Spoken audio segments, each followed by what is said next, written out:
Chapter 1552. In the past, there were many restrictions when fighting the heroic spirits in the Mirror Realm. In the beginning, there were still many heroic spirits left in the Mirror Realm. Although it wasn't as big as Fuyuki City, it wasn't too far off. Under such circumstances, Wu Yan still had many trump cards that could flatten the Mirror Realm. However, he could still use them if he was careful. But later on, the space of the mirror world became pitifully small. Because of this, many powerful ultimate moves were restricted by the small void domain and could not be used. Among other things, Wu Yan couldn't use his familiars. The familiars of the primogenitor were unbelievably destructive, even if their abilities weren't taken into account. If they were allowed to do as they pleased, it wouldn't be difficult for them to raze an entire country to the ground. Unleashing it in the Mirror Realm was simply pushing the Mirror Realm towards destruction. It was also because of this reason that when fighting against the heroic spirits who had lost their rationality could disregard the existence of the mirror world and their own life and death and use the powerful relic without any hesitation. Even the archer dared to use the good parting sword. However, Wu Yan couldn't bring about his own destruction. He could only endure. But now, the archer had come to the real world of the real number domain. Was there still a need to be patient? Let me see, an extremely soft voice echoed in the air.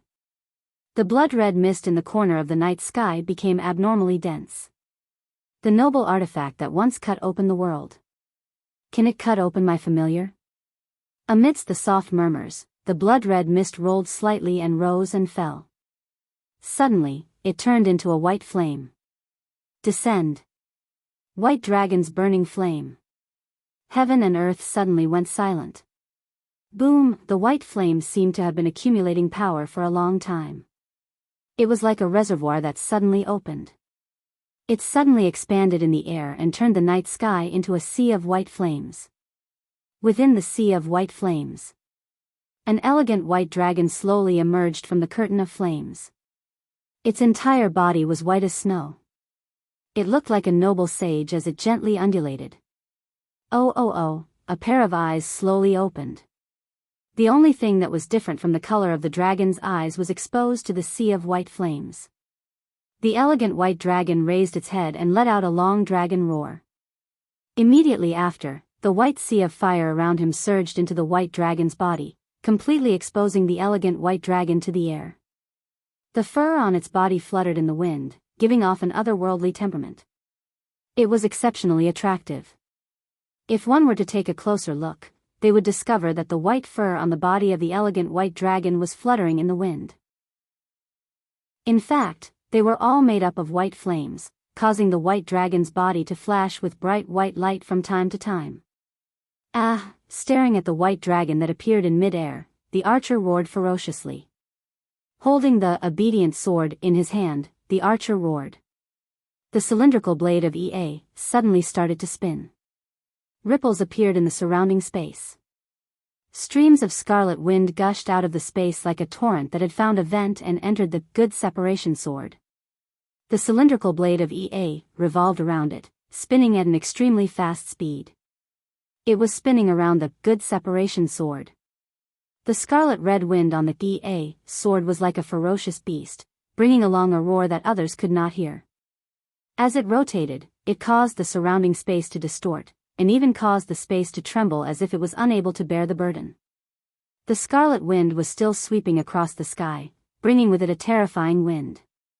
While the space was being distorted, it kept gushing towards the good separation sword.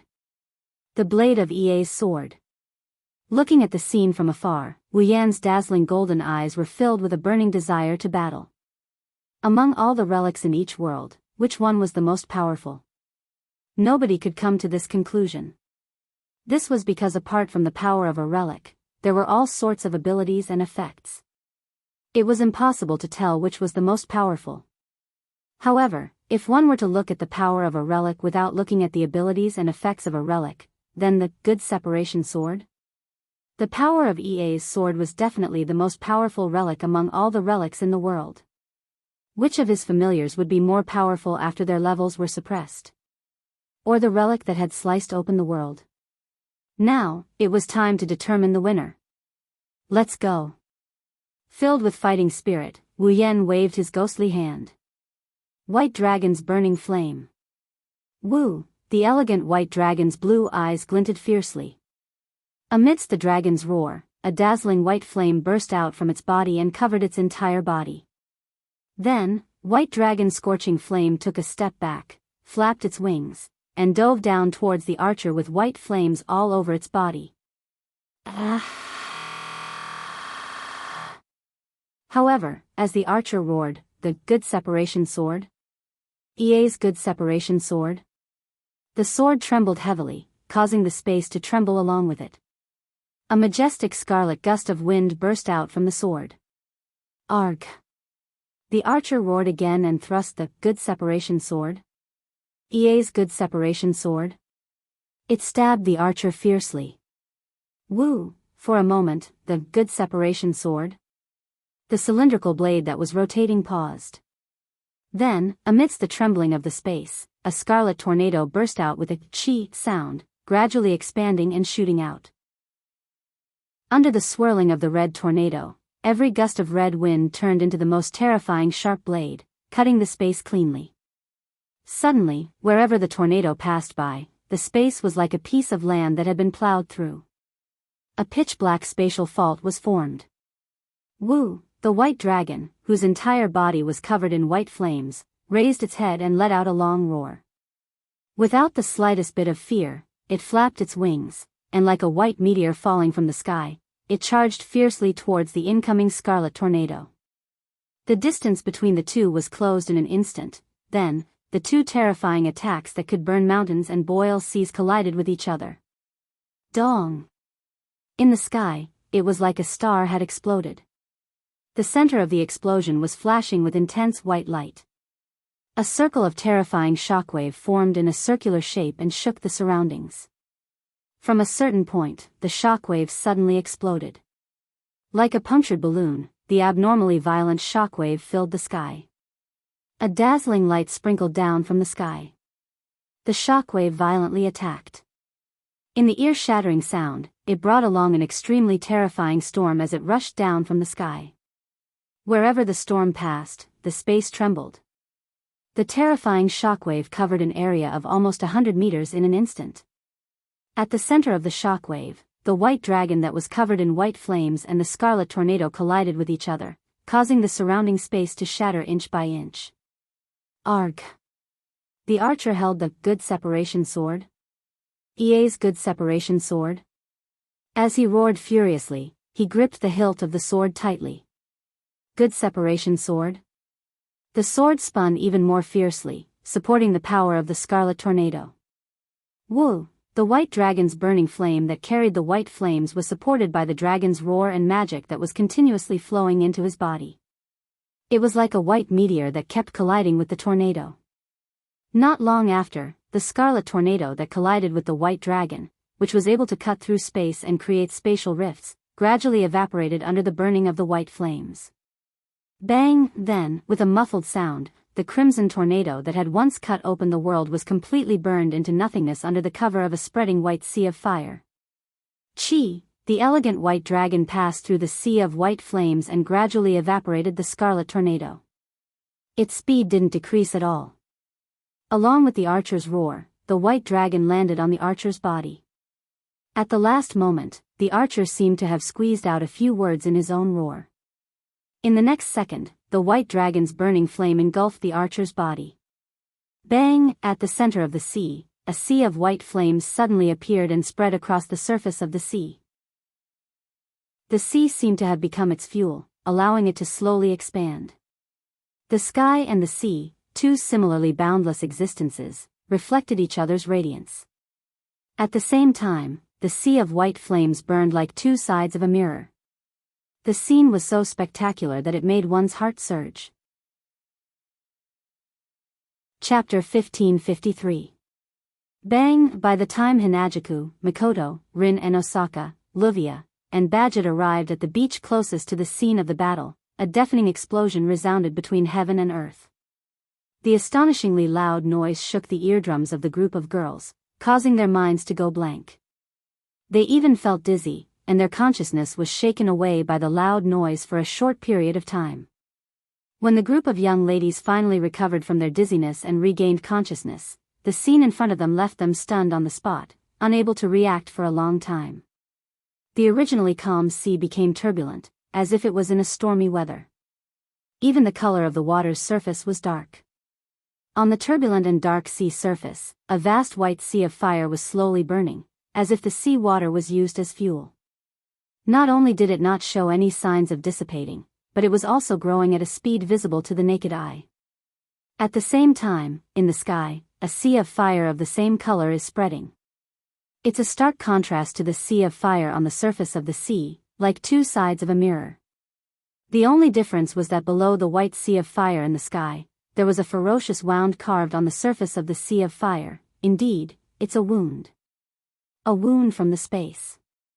It was as if a huge piece of glass had been forcefully smashed by something. A jagged fault appeared, spreading from a corner of the sea all the way up. It only stopped abruptly when it reached the bottom of the sea of fire in the sky. It was pitch black inside. That's the obedient separation sword? A spatial fault created by the EA, a crack in the world. It's obvious that the obedient separation sword? Does EA really have the ability to cut the world in half? However, to be able to cut the world and create a rift in the space, this is a fact. Hinajiku, Mikoto, Rin Enben, Luvia, and Badget still didn't know what that terrifying world fissure was for the time being. However, the white sea of fire covering the sky and sea, even Badget has seen it once. It's impossible for the other girls to not recognize it. Is it over there? Chuju asked in a hurry. I wonder how the battle is going, that bastard. Mikoto clenched her fist in frustration. It's clear that everyone should have attacked together, but you actually took the enemy away by yourself. Don't you know that others will be worried? At that time, I couldn't consider so much. Luvia shook her head. If we don't stop that monster and let it enter the city, we'll really be done for. He must have used some sort of teleportation magic to transfer himself, the enemy, and the flying relic to the sea. Rin Enosaka gritted his teeth, his green eyes flickering with uncertainty. I wonder what the situation will be like after we reach the sea. From an objective point of view, it must be very bad. Badget stared at the sea of fire covering the sky and the sea and the hideous wound from the world and said in a deep voice. After all, the opponent's relic is almost endless.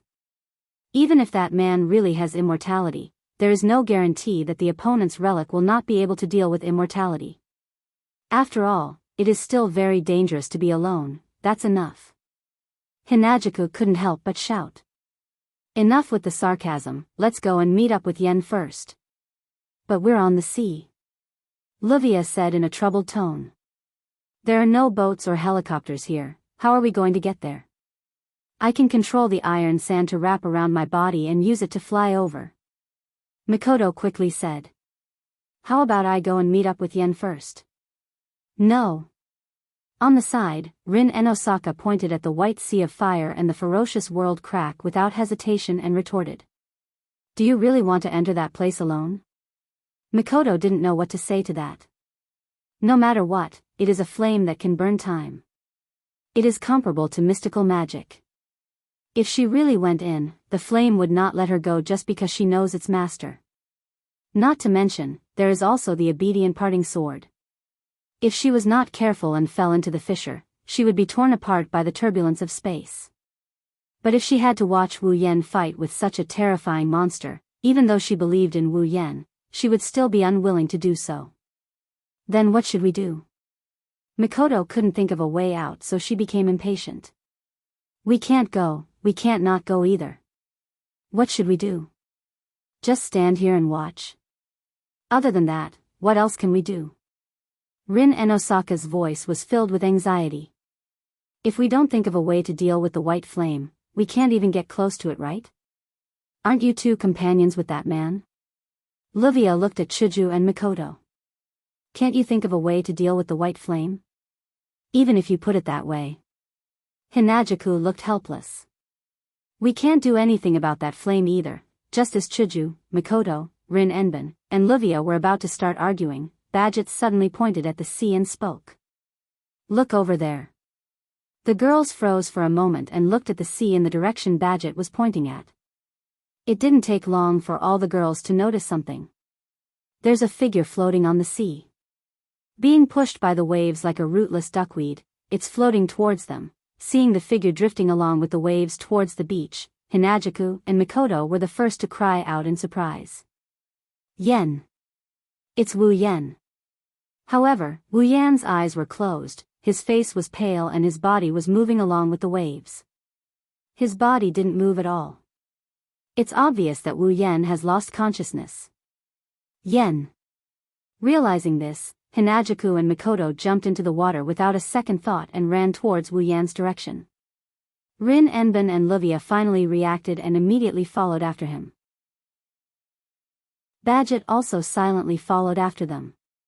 When the five of them reached the waist of the water, they saw Wu Yen floating towards them. Chuju and Mikoto quickly carried Wu Yen out of the water. "Yen! Yen!" Mikoto anxiously patted Wu Yan's pale face. "Wake up! Wake up! He's fine." Rin Enbin, who placed a hand on Wu Yan's chest, calmed down. "His heartbeat is still there, he doesn't seem to be injured, he's probably just unconscious. Where's the enemy?" Badget glanced at the unconscious Wu Yen, who is lying in Hinajuku and Mikoto's arms. She then looked at the sea. "Where's the enemy?" Rin Enbin and Livia tensed up when they heard Badget's words. They looked around cautiously.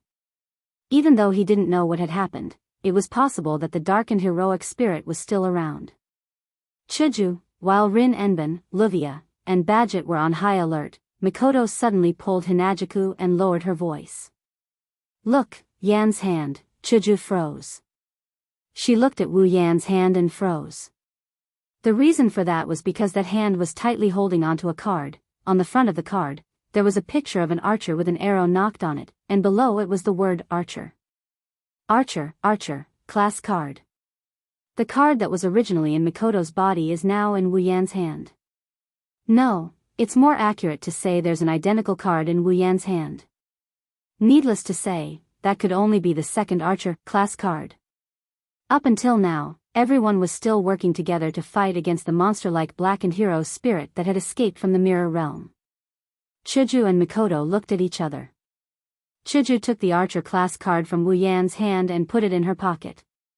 Badget was responsible for retrieving the archer card in Mikoto's body. If Badget saw the archer rank card in Wu Yan's hand, she's bound to think that this card belonged to the dark spirit.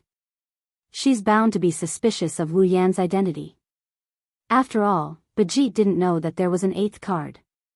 She always thought that the hero spirit she was fighting was the one materialized from the seventh card. So, just in case, it's better not to let Badget see my archer rank card.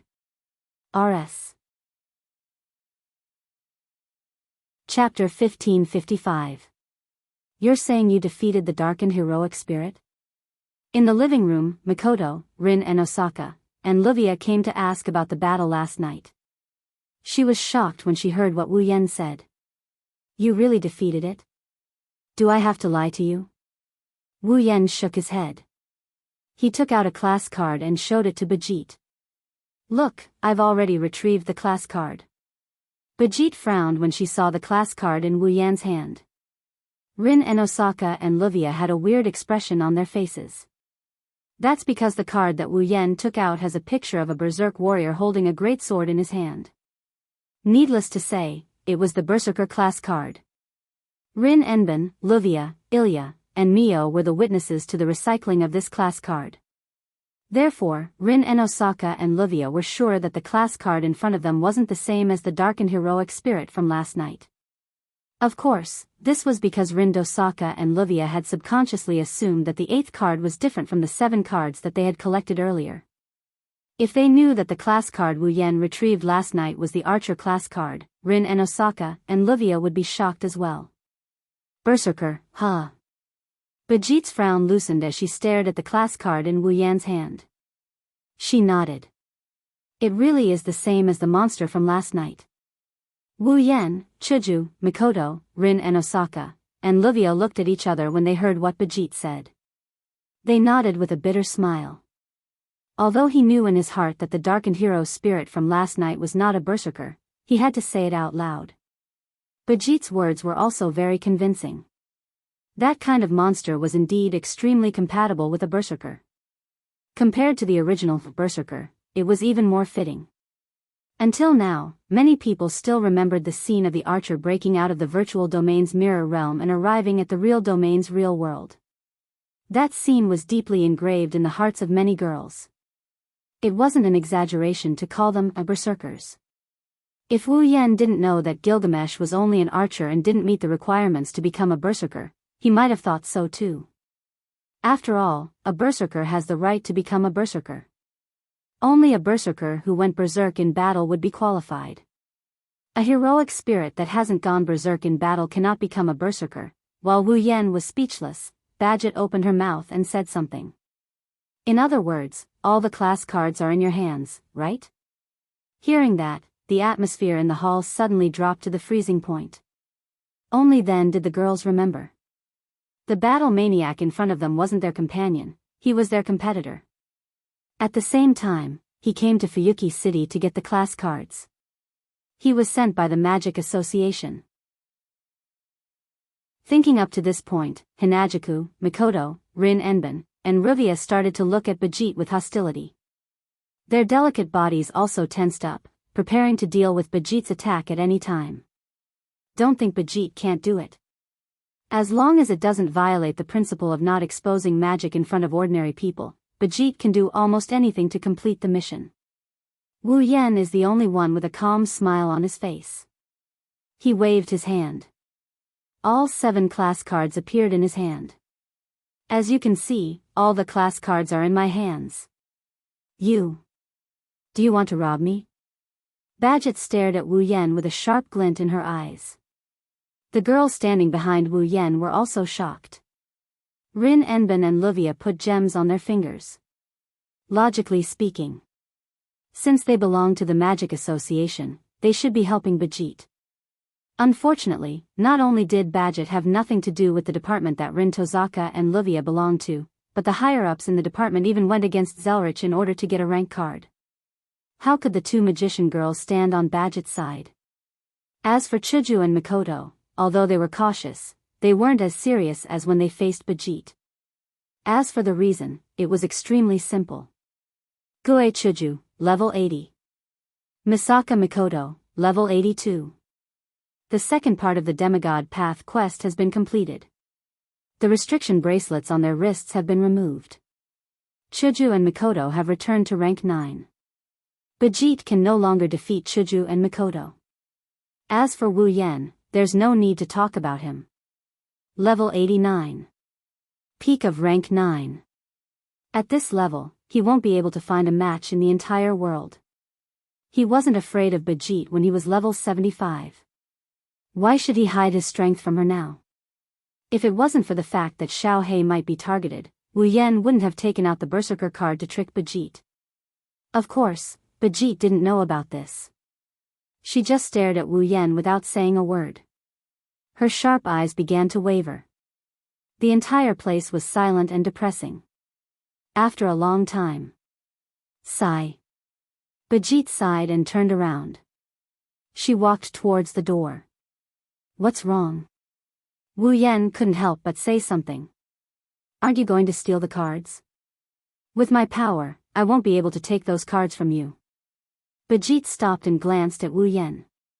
But I won't give up. If I can't do it openly, I'll do it in the dark.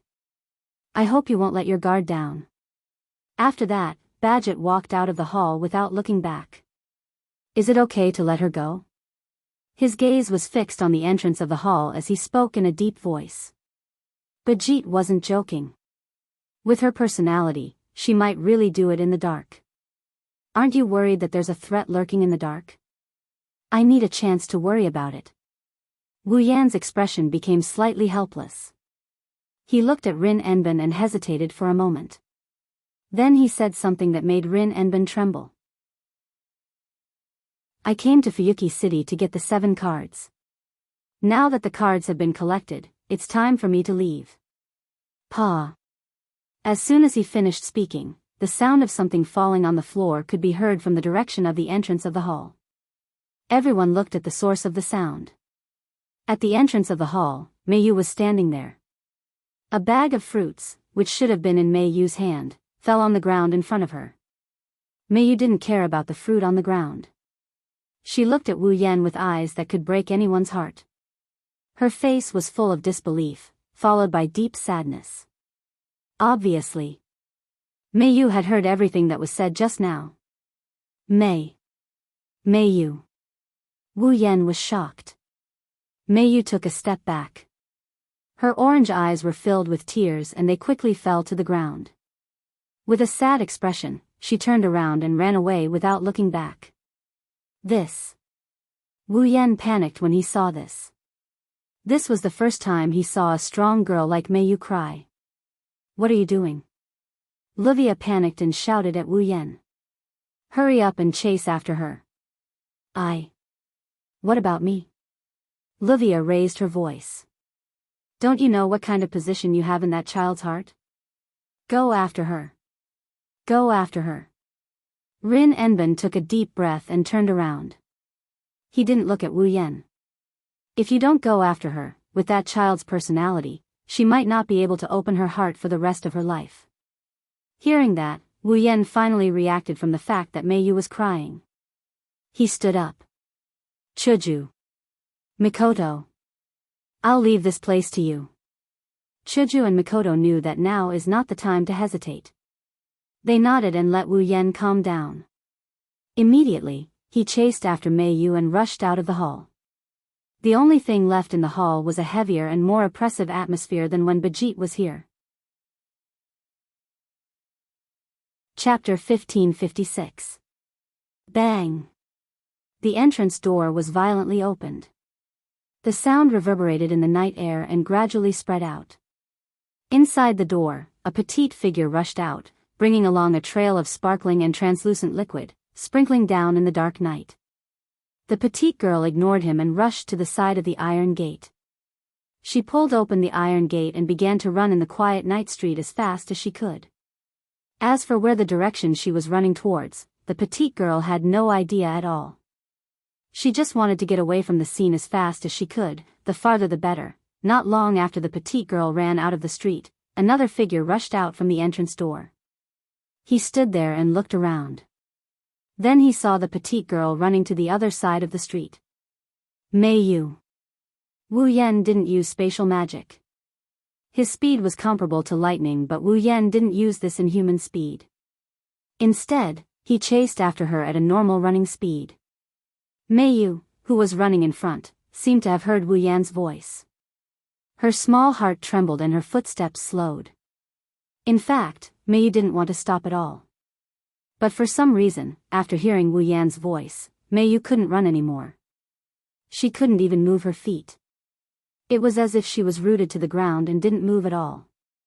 Under such circumstances, Wu Yan easily caught up to her. He slowed down when he was about 5 meters away from her. Looking at the petite girl's slender back, he slowly walked over. The petite girl had her back facing Wu Yan as they walked on a dark street in the residential area. She left Wu Yan with her back. Wu Yan slowly approached. Then, a voice as soft as a mosquito sounded, "Why?" The voice was very low. But the sadness and sadness contained in it were clearly felt by Wu Yan. He couldn't help but stop. He gazed at the petite figure that had her back to him from the beginning. Wu Yan stopped 2 or 3 meters away. Deep helplessness appeared in his wine-red eyes. Mei Yu, maybe you misunderstood. Mei Yu lowered her head but still didn't turn around. In other words, Brother Wu Yan doesn't really want to leave, right? Hearing this, Wu Yan was silent. He silently expressed the truth that Mei Yu didn't want to know. Why? Mei Yu's voice seemed to be squeezed out. It made one's heart ache. Why leave? Mei Yu. Wu Yan's mouth slightly opened. He shook his head. You know that I'm not from here, isn't it good to stay here? Mei Yu sounded like she was sobbing. Her voice was hoarse. Brother Wu don't want to stay here at all? I've been in Fuyuki City for 2 months, but I don't think it's bad. In fact, I think it's pretty good. Wu Yan looked at Mei Yu's back and answered. So, if you ask me if I don't want to stay here at all. The answer is of course no. Then why do you want to leave? Wu Yan clearly saw something on Mei Yu's face. It was dripping. I don't want you to leave at all. Hearing this sentence, Wu Yan felt a trace of bitterness in his heart. As Livia said, he really didn't know that he already occupied such an important position in Mei Yu's heart. Mei Yu was originally a strong, steady, introverted, and inflexible little girl. In this world, to be able to shake her heart and make someone like her, who did not know how to express her feelings, shed tears, it was definitely an important event that was comparable to life. No. With Mei Yu's character, maybe. She wouldn't feel even the slightest bit of sadness when her own life faded away. The only thing that can make her sad is something more important than Mei Yu's life. At least, for Mei Yu, it must be so. This is also the reason why Wu Yan was so moved when he saw Mei Yu's tears. Not only because Wu Yan can't bear to see girls cry, but also because he knows Mei Yu. He knows that she's not the type to shed tears easily. In this case, one can imagine how big of an impact Wu Yan's departure is to Mei Yu. However, Wu Yan can't stay in only one dungeon world to live. At least not now. Listen to me, Mei Yu. After weighing the words in his heart, Wu Yan said softly. I said you misunderstood. Although I will leave, it doesn't mean I won't come back. It won't be long before we meet again. Indeed, no matter how long Wu Yan leaves magical girl Ilia's world, as long as Wu Yan's summoner is not here, the time in this world will be frozen forever. For Mei Yu, if Wu Yan returns to this world, the separation will only last for a second. Even if he doesn't return to this world, Wu Yan can still summon Mei Yu and make her his summoner. In that case, the separation will also last for a second. However, for Mei Yu, it's not a matter of time. But brother Wu Yan, you'll still leave, won't you? Mei Yu's voice was filled with emotions like never before. She expressed her inner emotions and increased her volume so that her voice could enter Wu Yan's ears. You said you'll be my support. You said you'll let me bear the painful past and live happily. It's because of brother Wu Yan that I can say from the bottom of my heart that I'm happy that night, but why? This time, Mei Yu's voice was filled with sadness. Why did you leave? Mei Yu, I don't have any family, I don't have any friends. Even now, the only friends I have are Ilya and Blackie. The only family I have here is Livia. Mei Yu's back is facing Wu Yan. She kept using her words to hammer at Wu Yan's heart. In the past, I had an older brother. But now, he's no longer by my side. There have never been so many people who cared about me. Coming here and getting to know Ilya, Livia, and Xiaohei, I'm very happy. I'm really happy. I can finally have people who value me, but among these people, the most important one is the one who once gave me support, who once gave me happiness, who once gave me the meaning of life. Mei Yu held back her sobs. Her voice was extremely hoarse. That person is you, brother Wu Yan, brother Wu Yan. Mei Yu abruptly turned around and rushed forward. She threw herself into Wu Yan's embrace. In just a short moment, she wet the front of Wu Yan's clothes. Please, I beg you. Don't go, Mei Yu. Wu Yan's eyes were filled with complicated emotions. He really did not expect that his position in Mei Yu's heart would be so important. He also did not expect that Mei Yu would rely on him so much. Looking at Mei Yu, who was grabbing his clothes tightly with her slender hands and her extremely thin shoulders that were constantly twitching, Wu Yan almost decided to stay in this world forever. Unfortunately, Mei Yu. Squatting down, Wu Yan embraced the petite girl in front of him. I'm sorry. Even if it's just for a moment, I have no choice but to leave you at this moment. Mei Yu's twitching shoulders trembled violently. In an instant, Wu Yan felt that the girl's body temperature in his embrace seemed to be dropping at a despairing speed.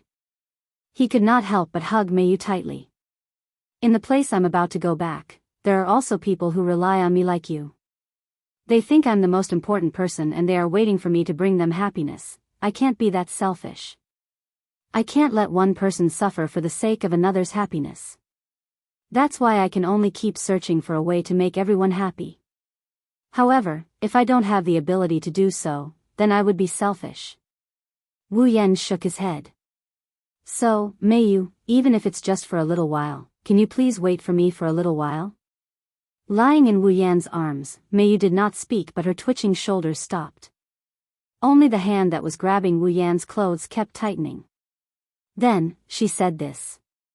Are those people important to Wu Yan, Ji? Very important. Wu Yan answered without hesitation. In this world, no, in all of the worlds, they are definitely the most important. There is no one else who can compare. Mei Yu's hand that was grabbing Wu Yan's clothes tightened. Then, what about me? It's the same. Wu Yan smiled and whispered softly in Mei Yu's ear. No one is more important than you. Mei Yu's hand that was grabbing Wu Yan's clothes finally loosened a lot. Under the moonlight, two figures, one big and one small, tightly hugged each other, as if forever. Chapter 1557. Elle leave? The next day. In the main hall, the girls once again gathered around the dining table. All sorts of luxurious dishes were placed on the dining table. But this time, not a single one of them extended their chopsticks to the table. That was something that couldn't be helped. After all, just as the girls were about to start eating, Wu Yan, who was sitting at the head of the table, announced his plan in front of everyone. Leave.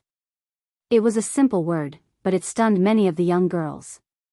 The atmosphere in the main hall dropped to a rather heavy level. The girls all had different expressions on their faces. Livia, who knew about it earlier, remained silent. Rin and Osaka, who also knew about it earlier, had a very complicated expression. Mio lowered her head. Although her orange eyes were somewhat depressed, they no longer had the heart-wrenching sadness from last night. Chiju and Mikoto looked at each other with a helpless expression. As for Ilya and Blackie, who didn't know about this matter last night, they were dumbfounded. Their eyes were also filled with bewilderment. I don't agree. Their confusion didn't last for long. When it dissipated, Xiaohei slapped the table and stood up without thinking. Big brother, you're joking, right? Xiaohei's amber eyes stared at Wu Yan. She forced out a smile. This isn't funny at all, that's right. Ilya also stood up. Her delicate little face was filled with bewilderment.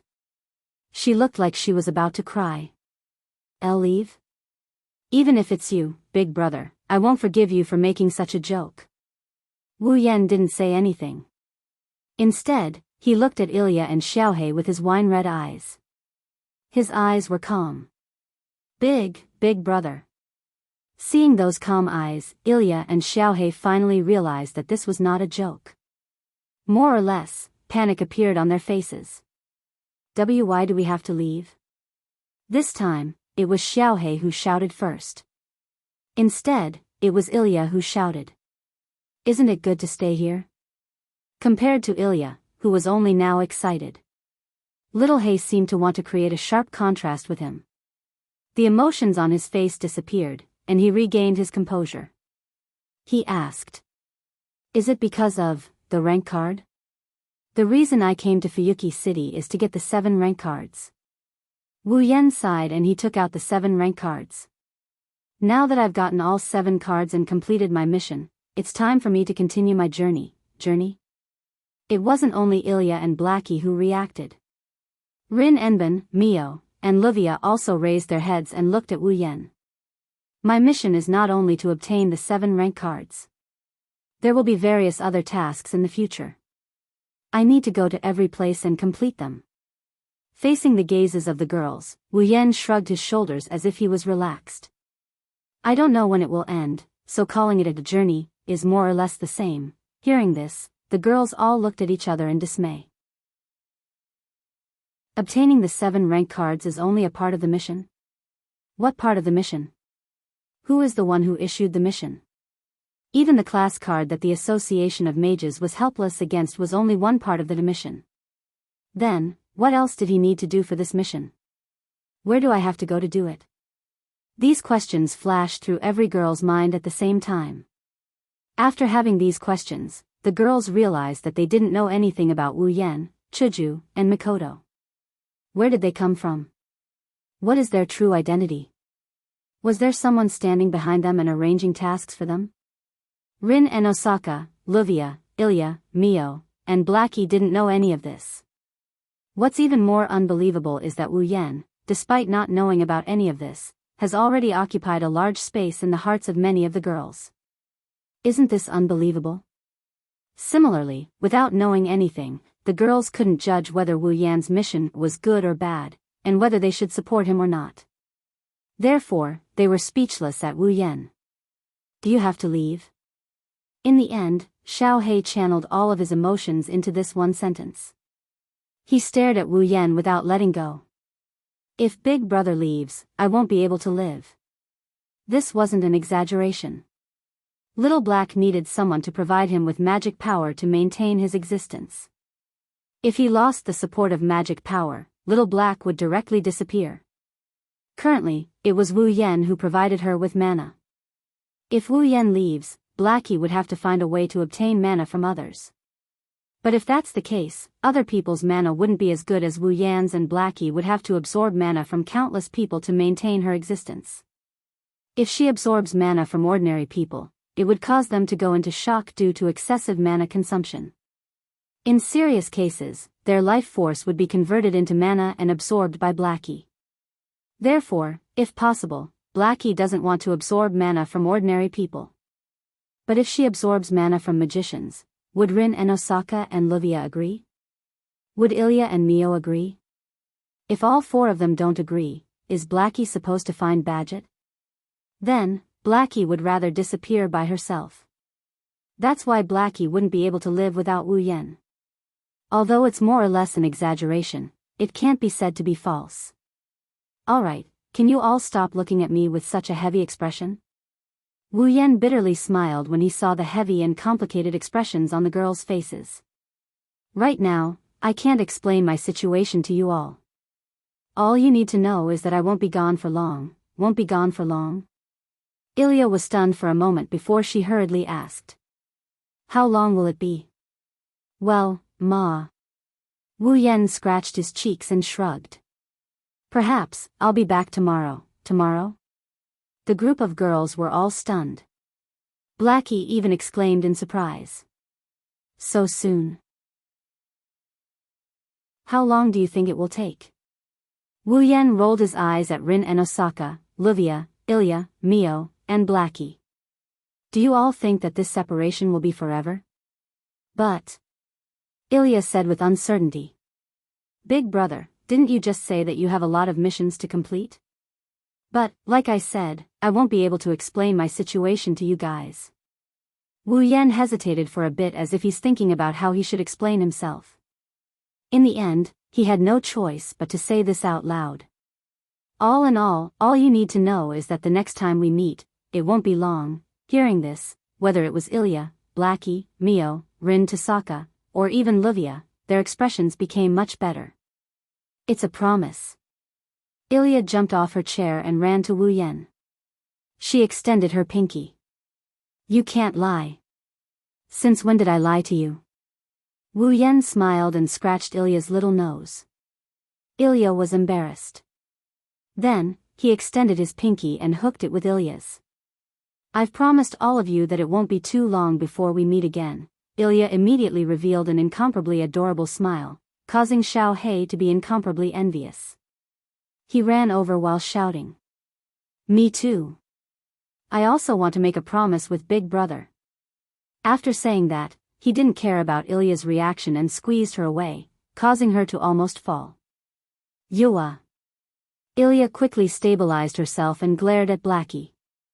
You despicable person.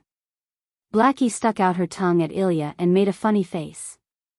She hooked her little finger around Wu Yan's little finger. This made Ilya even angrier. She pounced on Blackie and started messing around with her. Seeing this scene, the rest of the girls smiled. Wu Yan didn't know whether to laugh or cry. At this moment, another small pinky hooked Wu Yan's pinky. It was Mio's pinky who came to Wu Yan's side and stared at Wu Yan. It's a promise. Staring at Mio's serious and determined orange eyes, Wu Yan sighed and smiled. Yes, it's a promise. Chapter 1558. Since Wu Yan, Chuju, and Mikoto are about to leave Fuyuki City, the girls decided to hold a farewell party. Although it's called a farewell party, it's actually just a banquet at Luvia's house.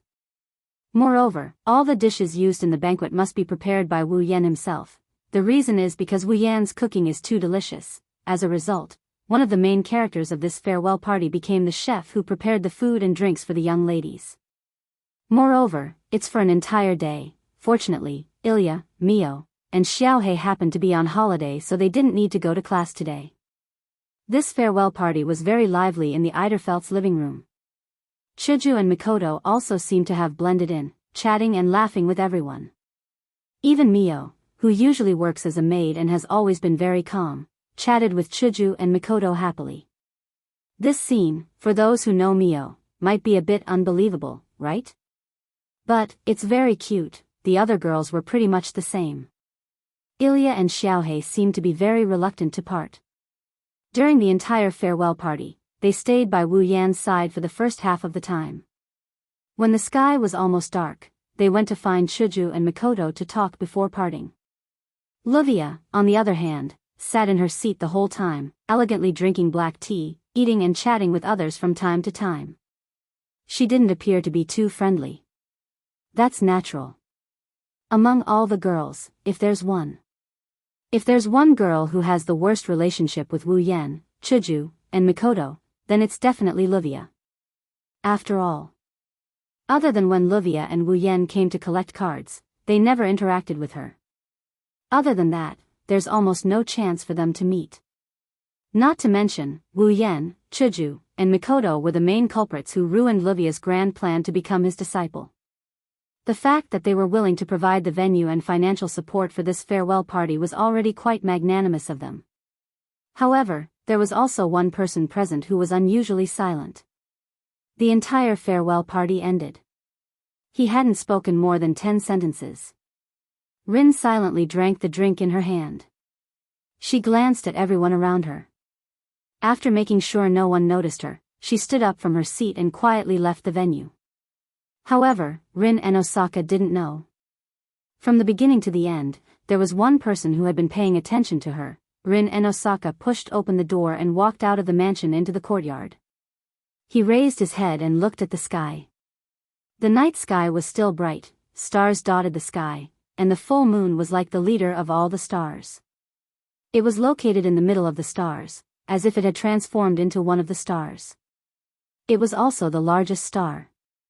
Together with the surrounding stars, it emitted a gentle light, sigh. Rin and Osaka looked at the beautiful night sky and sighed deeply. I really shouldn't have come. This sentence was sincere, but also a lie. She came here to attend the farewell party for Wu Yan, Chuju, and Mikoto. Rin and Osaka didn't want to go at all. Even though she didn't say it out loud. Rin and Osaka knew that she didn't want that person to leave, that's why. Rin and Osaka didn't want to attend the farewell party from the bottom of her heart.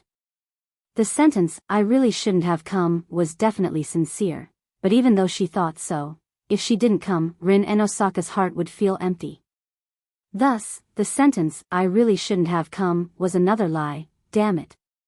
Rin and Osaka's conflicted thoughts made her kick a pebble that landed on the ground. Why do I have to worry so much about that guy? That guy is an enemy, isn't he? Not only did he stop me from becoming his disciple, he also stole my first kiss and forced a kiss on me every time. What a jerk. It's best if that guy leaves, damn it. Every time he spoke, Rin would kick a pebble next to his feet. He wanted to kick away the frustration and depression in his heart along with the pebbles. However, as the pebbles flew out, Rin Tozaka didn't feel any satisfaction. Instead, he became even more frustrated. In fact, Rin Enbin knew that this day would come sooner or later. He didn't foresee the departure of Wu Yan and company, rather, he foresaw his own departure. Rin and Osaka is the candidate for chairman of the Magic Association's chronometer tower. Regardless of whether or not she manages to retrieve all her cards and successfully become Zelrich's disciple, she must return to the Magic Association headquarters in London. Because of this, Rin and Osaka was mentally prepared to part with the people here at any time. However, Rin and Osaka didn't expect that in the end, not only would she be the first to leave, it would be the person she cared about the most. Rin and Osaka laughed self-deprecatingly. We've only known each other for less than 2 months, I can't believe I'm feeling this way. It's so unlike me. Her self-deprecating words were met with a mocking response. You didn't argue with Luvia, you didn't cause a ruckus in that kind of place. It's so unlike you. Rin and Osaka took out a frozen drink from behind her and stuck it to her face. Wah! The sudden voice and the cold touch on his cheek made Rin Osaka jump up. He turned his head and looked behind him. Then, since the day before, or rather, since yesterday, Rin and Osaka saw the person who had been causing his heart to be unable to calm down. You're here alone, trying to observe the stars. Wu Yan threw the frozen drink at Rin and Osaka with a half-smile on his face. It's also not like you to do something like this. Rin Osaka gasped when he saw the canned drink flying towards his face. He hastily caught it before glaring at Wu Yan. What are you doing? Shouldn't I be the one asking you that question? Wu Yan smirked. He stood next to Rin and Osaka and looked up at the night sky. You've already written, I have something on my mind, on your face. Why don't you come out to check on the situation? Who has something on my mind? Rin turned his head away. He didn't even look at Wu Yan. Who knows if he's trying to hide his expression or if he really doesn't want to see Wu Yan. His sullen voice echoed around the area. Why did you come out? Aren't you worried about those clingy little guys? Don't worry. Don't worry, I'm not like you. I didn't even greet anyone before I came out. Wu Yan glanced at Rin as he casually replied. Don't you need someone to accompany you? Of course. Of course. Rin and Osaka said without hesitation. I'm the chairman of the Magic Association's chronometer tower, the current head of the Osaka family. Do you think I'm afraid of being lonely? I don't know if you're afraid of being lonely or not. Wu Yan chuckled. But I don't think anyone told you that you'll show it on your face when you're upset, right? Rin and Osaka opened his mouth slightly as if he wanted to refute, but in the end, he didn't say anything. Instead, he hesitated for a while before saying this. Where are you guys going? Wu Yan slowly retracted his smile and he looked up at the night sky. To a place you'll never expect, a place I'll never expect? Rin and Osaka sneered. Although I can't say that there are no places that I can't think of, there are only a handful of them. If you go to such a place, can you still be so confident that you can come back in a short time? Maybe not for me. Wu Yan shook his head.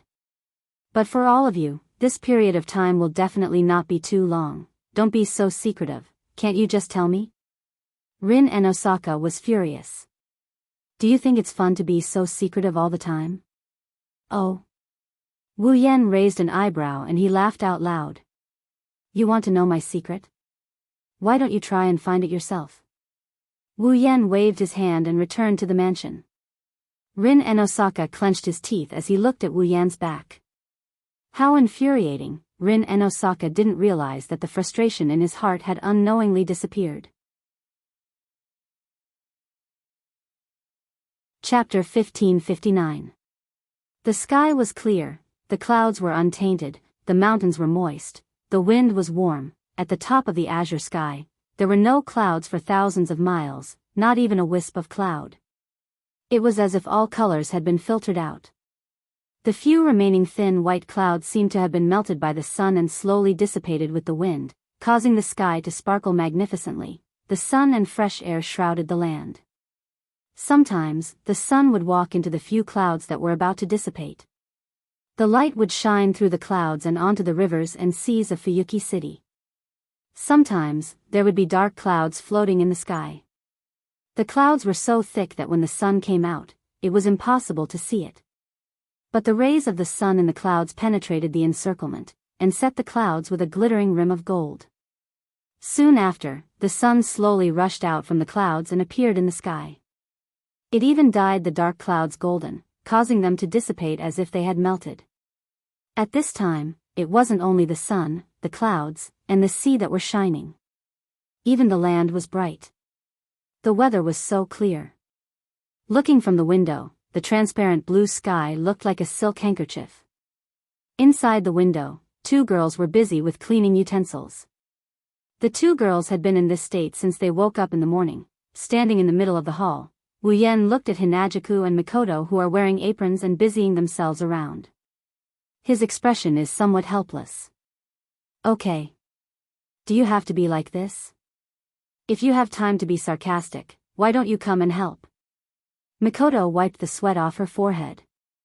She held a broom with one hand and put the other on her waist. Can't you see how busy we are? Just a little bit more. Chuju didn't look back. She was tidying up the kitchen. Once this is done, the cleaning is done. So, even if you do a cleaning, so what? Wu Yan was speechless. When we leave, time will freeze in this world. When we come back, this house will still be the same as when we left. Do we need to do this before we leave? That's true. Mikoto looked around. He sighed. After all, we've been living here for 1 or 2 months, and we've been living quite well. Don't clean this place up. There will be a knot in my heart. Anyway, if we have the chance to come back again, she would continue to live here, wouldn't she? Chuju glanced at Wu Yan. When you come back and see a clean house, you'll be in a good mood, right? But if I remember correctly. Wu Yan covered his forehead with one hand and pointed out a cruel fact with a headache. These places. Since you woke up in the morning, you've tidied everything inside and out 3 times, right? 3 times? Hinajiku and Mikoto looked at each other and said awkwardly. Is there really that much? How much do you think it is? Wu Yan felt like bubbles were coming out of his throat. I was woken up at 5 in the morning by the 2 of you. You said you wanted to clean the room and dry the sheets, but the room has been cleaned at least 3 times. As for the blankets, one of you said you'd bring them back after drying them, and the other took them out to dry again. You've dried the blankets inside and out 8 times. Ahahaha. Mikoto scratched her head and laughed.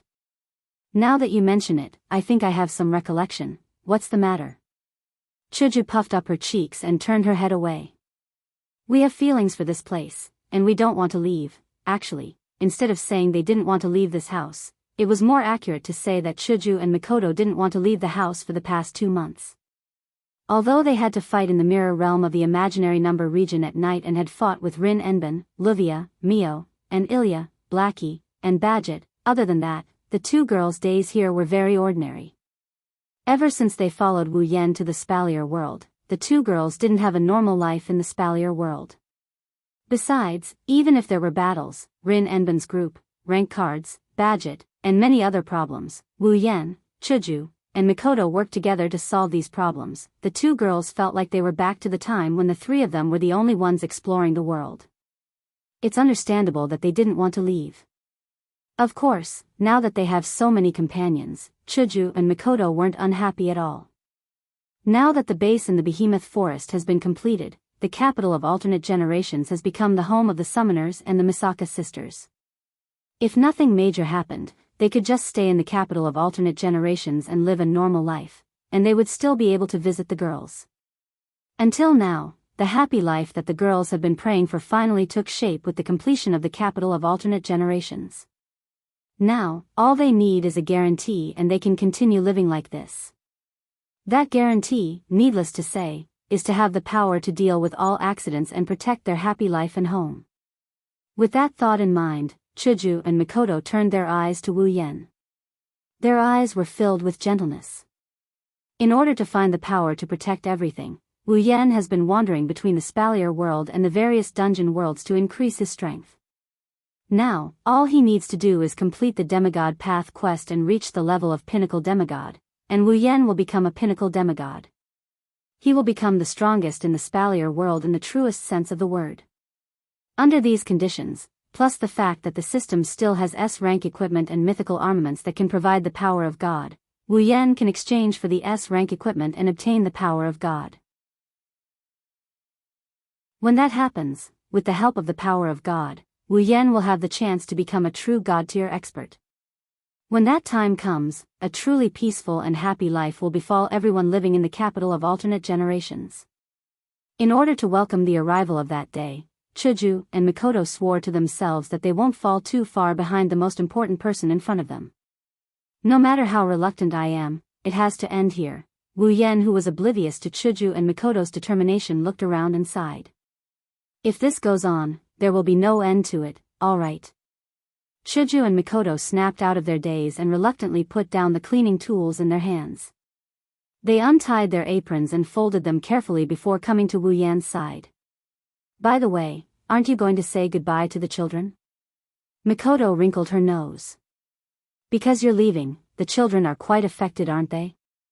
Yes. That's why they're children. Wu Yan's expression was helpless. I already said I won't be leaving for long. But that's cute too. Chuju couldn't help but smile. Why don't you summon them to the Spalier world as well? Even if we go back, I'll continue with the Demigod Path mission. Wu Yan shook his head. If that's the case, wouldn't it be the same as leaving the children in a foreign world? That's true. That's true. Mikoto nodded in agreement. In a foreign world, you won't be by my side. Even if we won't be apart for long due to the time ratio, it still won't feel good. That's why I'll wait until the Demigod Path mission is over and I've ascended to Demigod Pinnacle before we talk about this. Wu Yan shrugged. Before that, let's be apart for a second. What about Rin Enbin and Livia? Chuju glanced at Wu Yan. Aren't you going to say goodbye to them? Forget it. Wu Yan hesitated for a moment before shaking his head. I've already said everything that needs to be said. After we leave, the time in this world will freeze. Instead of parting with sadness, it's better to wait for the next reunion, oh? Mikoto raised an eyebrow. You're already interested in having them as your summons? Of course not. Wu Yan chuckled and mumbled. At least not all of them. What did you say? Nothing. Stepping forward, he arrived in front of Hinajuku and Mikoto before looking at the two girls. Well then, let's go back. The two girls nodded. In the hall, the three figures disappeared without a trace. Everything returned to normal. Chapter 1560.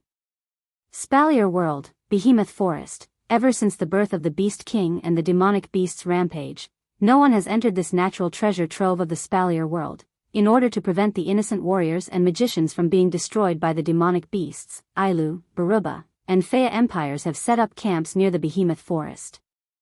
Only after passing through the camp's management and gaining the approval of the camp's person in charge, could they enter the giant beast's forest with a specific purpose and be dispatched. Hunting demonic beasts in the Behemoth Forest is also a way to get the resources needed for the Spalier World's market to operate normally. If it weren't for this reason, perhaps the camp's mission would only be to guard the Behemoth Forest and prevent the demonic beasts from coming out. However, even if the camp send teams into the Behemoth Forest every day, the number of people in the Behemoth Forest has decreased. In the past, they could enter and leave as they please. Now, they need to organize teams to enter the Behemoth Forest. In the past, there were more people entering the Behemoth Forest. Under these circumstances, no one knows that in the Behemoth Forest where both danger and opportunity exist at the same time, there is something that others can't see. If someone can see the abnormality in this area, then they can see that around the area, there is a transparent barrier that ripples like water. It is a semicircle that covers more than 80% of the area. Inside this semicircular transparent barrier that covered more than 80% of the open space, there was a fortress that was located within it. The steel-like walls, which were at least 100 meters tall, spread out to both sides, forming a circle that surrounded everything in the fortress. Inside the fortress, tall buildings stood in great numbers. However, they were of different types and styles. They were orderly, but they also seemed to be uneven. It is like a strange city where buildings from different eras are gathered together. In this city where buildings of different styles, types, and tastes are gathered together. There are also those with short brown hair and brown eyes. Delicate face and slender body. They look exactly the same. Girls with a lack of expression are living their lives, some are staying in their homes, some are walking outside on the streets, some are enjoying their daily lives, some of them were working as shop owners. There were also people wearing the same uniform, with an armband embroidered with the word patrol on their arms, walking up and down the streets.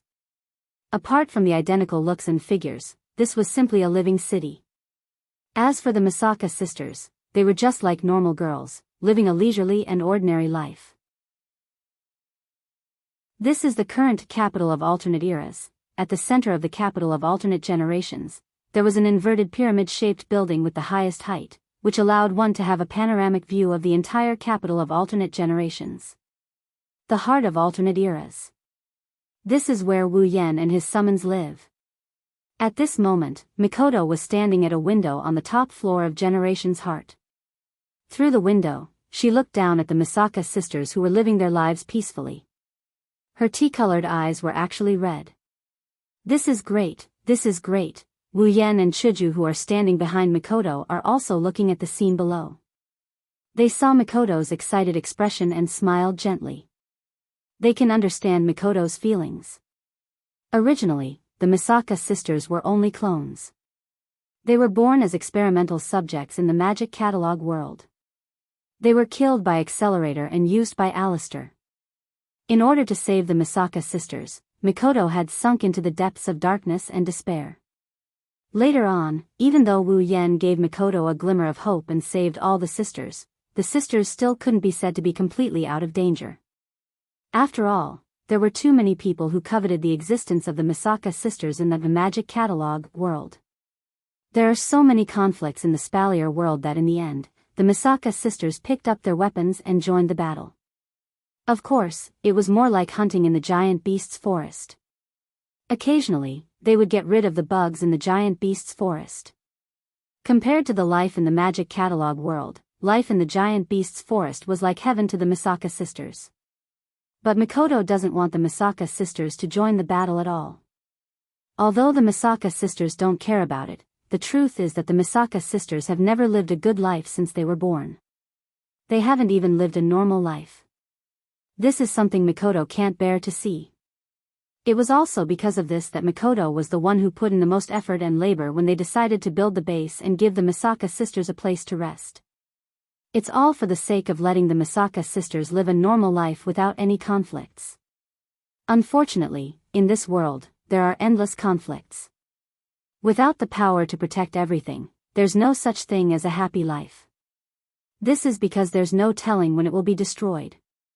Even now, the Misaka sisters seem to be living a normal life in the capital of alternate generations. But there's no telling when there will be a large-scale battle. Because of this, seeing the Misaka sisters living a normal life in the capital of alternate generations, Mikoto's heart was filled to the brim. She almost couldn't stop her tears from flowing. Right now, the capital of alternate generations is surrounded by Yukari's barrier and the defensive items that Wu Yan exchanged from the system. If anyone wants to invade the capital of alternate generations, they'll need at least a demigod or a large-scale army and a demonic beast army. But in the Spalier world, how many demigods are there? And how many of them have the power to form a large-scale army and a demonic beast army that can rival a demigod? Even if a demigod or a large-scale army or a demonic beast army were to invade the capital of alternate generations, they'll have to go through Wu Yan and the girls first. With Yukari, a level 96 demigod, Wu Yan, a peak level 9 powerhouse, and a group of girls who are at least peak level 8 guarding the capital of alternate generations, who would dare to invade the capital of alternate generations? That's why Mikoto knew that if there's no accident, the scene she's witnessing right now will go on forever. Her wish to let the Misaka sisters live a normal life has finally come true. How could Mikoto not be excited? Mikoto aside, even Wu Yan and Chuju couldn't help but feel elated when they saw this scene. It made them happy and gave them a great sense of accomplishment. In order to create this scene, the children have put in a lot of effort. Yukari, who was holding a paper fan, looked at the peaceful scene below and couldn't help but smile. I still remember that when the establishment of the capital of a foreign generation was just announced, many of the sisters were seriously thinking about how they should live here. Even though there was no expression on their faces, they were looking forward to their future lives.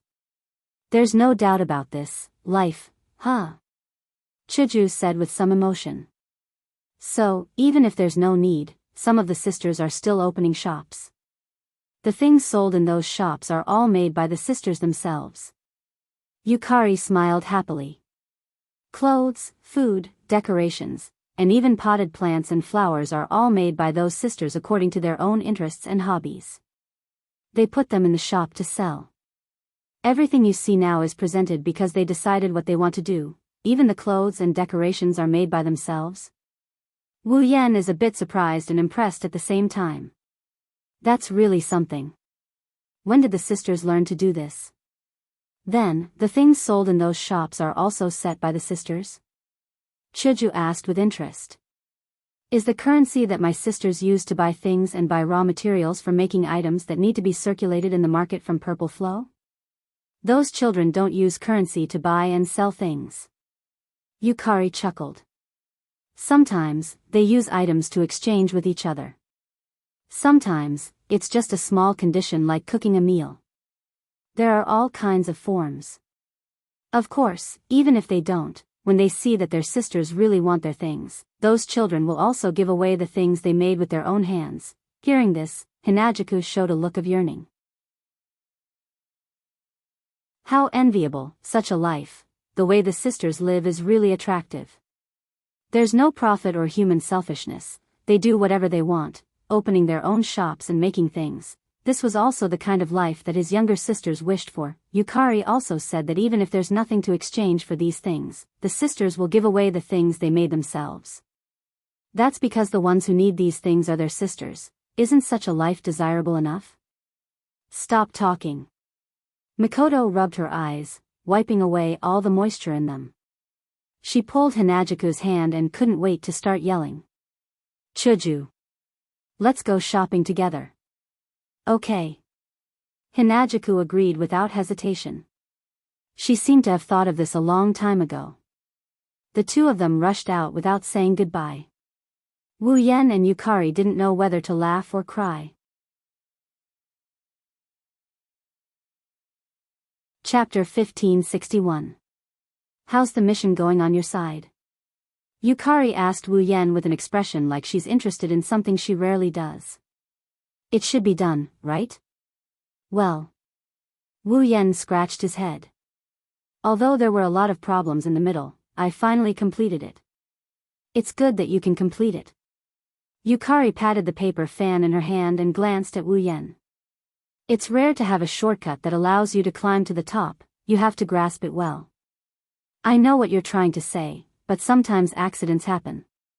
Wu Yan recalled how he almost gave up on the demigod path quest due to his archer class being stuck in Blackie's body.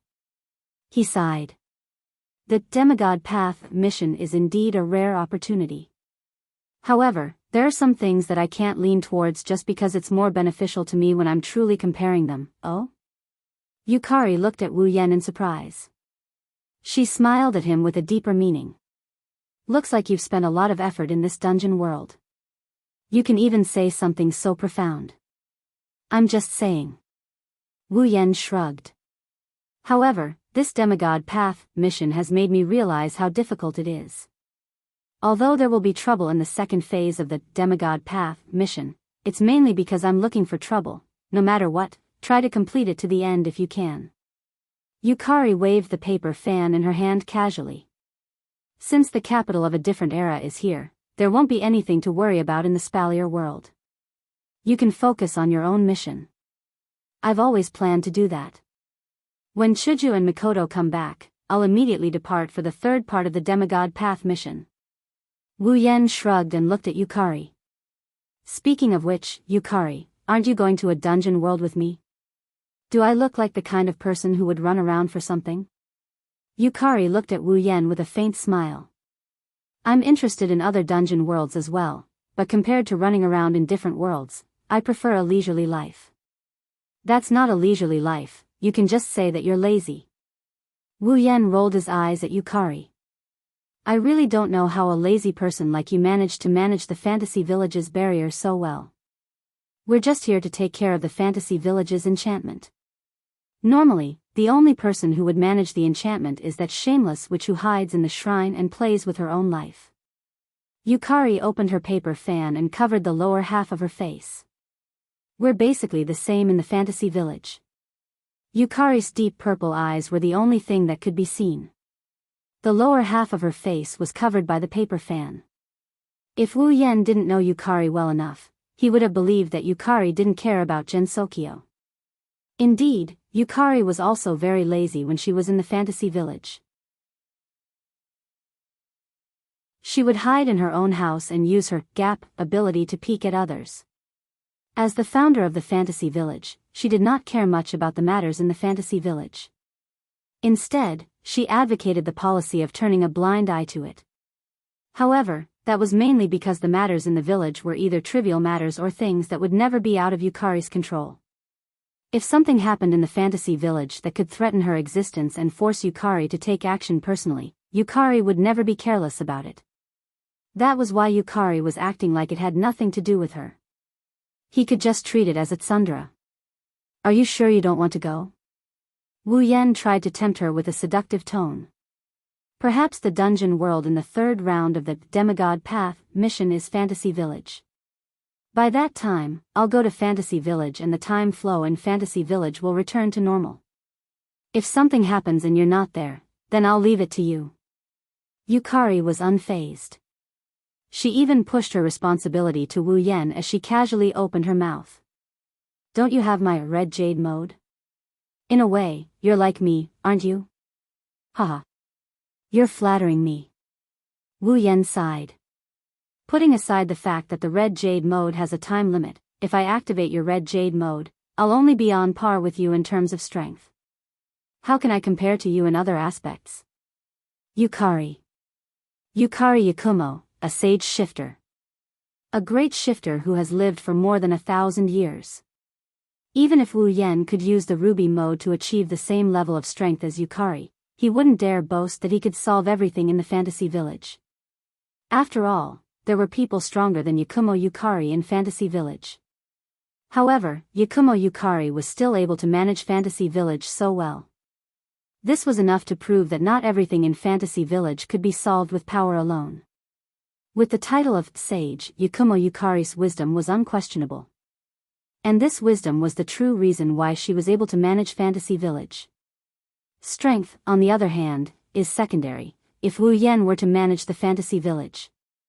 Forget it, thinking about the endless weird happenings in Gensokyo and the bunch of problem children who only know how to eat and drink without a shred of integrity, Wu Yan's head started to hurt. Well, it's not as complicated as you think. Yukari smiled as if she could see through Wu Yan's thoughts. Even though I'm the founder of the Fantasy Village, I do have a lot of free time. In the Fantasy Village, Yukari is invincible. With her around, there's no need for the manager to worry about the Fantasy Village. I think it's because of that shameless Yukari who only knows how to eat and drink like you that the Fantasy Village has problems. Wu Yan complained. If you guys are more proactive, the Fantasy Village can be renamed to the Ideal Village. Didn't we say it already? It was hard to tell if she was joking or being serious. Violet's face had an expression that was hard to tell. Why don't you try managing the Fantasy Village? Are you serious or are you joking? Wu Yan wasn't sure if Yukari meant something else when she said those words. Wu Yan couldn't tell what Yukari was trying to say. If it's me, I definitely can't manage Fantasy Village. Didn't I tell you that Ling Meng will take care of the matters in Fantasy Village? Yukari looked at Wu Yan's frightened face with amusement. Leave the big things to Yukari. Leave the small things to Yukari or your little girlfriends. As for yourself, you can just live a leisurely life. Yukari, it's my fault. Wu Yan almost kowtowed. I shouldn't have made fun of you. Please forgive me. Is that so? The smile on Amethyst's face deepened. That's a pity. Well, if you change your mind, you can come find me. I don't mind leaving the Fantasy Village to you guys. You sure know when to let go. Wu Yan retreated in defeat. Aren't you afraid that we'll mess up the fantasy village? There are a lot of problem children in the fantasy village. Yukari pouted. Compared to them, you guys are more obedient than babies. Yukari turned around with her back facing Wu Yan. Are you going to wait for Chuju and Mikoto to come back and take them to the demigod path mission? Yeah. Wu Yan tilted his head in confusion. Is there a problem? There's no problem. However, there's one thing that I suddenly thought of. Z tapped her face with the paper fan and said with a smile. Tonight, 2 of your little girlfriends will complete their transformation in the lake. Tonight? Wu Yan paused and asked. Who's coming out? Well, you'll find out tonight. Yukari didn't expose him. She waved her fan and walked outside. Looking at Hinajuku and Mikoto, I don't think they'll be willing to leave their sisters anytime soon. The 3rd mission, Demigod's Path, I'll need you to bring the 2 girls from the lake with you. They should be very happy too, right? Leaving these words behind, Purple left the scene without looking back. Tonight. Gazing at the direction Yukari left, Wu Yan walked back to the window. He looked at the Misaka sisters walking up and down the street and he mumbled in anticipation. Who will it be? Chapter 1562. Selling pastries. Fresh and delicious pastries. Do. Misaka 1760 shouted loudly, come and look at clothes. Here are some nice clothes. Do. Misaka 16307 shouted loudly, is there anyone who wants to buy flowers? Do. Misaka 2640 carefully held her favorite flower while observing the surrounding customers. Please come and take a look at Misaka's greatest masterpiece. Do. Misaka 10047 raised her umbrella and proudly showed off, on both sides of the retro-styled street that was similar to the Western style. Such voices constantly reverberated in the air and passed into the ears of everyone walking on the street. The voices came from the shops on both sides of the retro-styled Western street. The voices came from the mouths of the shop owners. Judging from the scene alone, it was undoubtedly very much like a very lively commercial street, or a street of stalls set up during a large-scale event. It was necessary to increase the number of customers for oneself. However, if someone were to personally visit the scene, they wouldn't have the mood to patronize these shops. This was because the shouts that were reverberating in the air were all emotionless, devoid of uplift, and cold as if they were listless and cold. Standing at the corner of the street, Wu Yan looked at the scene and felt a sense of helplessness. Yukari said that 2 girls would finish their metamorphosis and emerge from the lake tonight. She wanted him to bring them to the 1564th takoyaki stall. Misaka is setting up a stall. Do. Misaka 10032 is reporting to Oni-sama and using her eyes to signal Oni-sama, who I haven't seen in a long time, Misaka 10032 said as she moved her head closer to Wu Yan's face until there was less than 5 centimeters between them. Her brown pupils stared straight into Wu Yan's wine-red eyes and stopped talking. That. Looking at Misaka 10032's expressionless face, Wu Yan laughed dryly. Please forgive me for not having the ability to read other people's inner thoughts from their eyes, is that so? Misaka 10032 understood and distanced herself from him. Wu Yan let out a sigh of relief.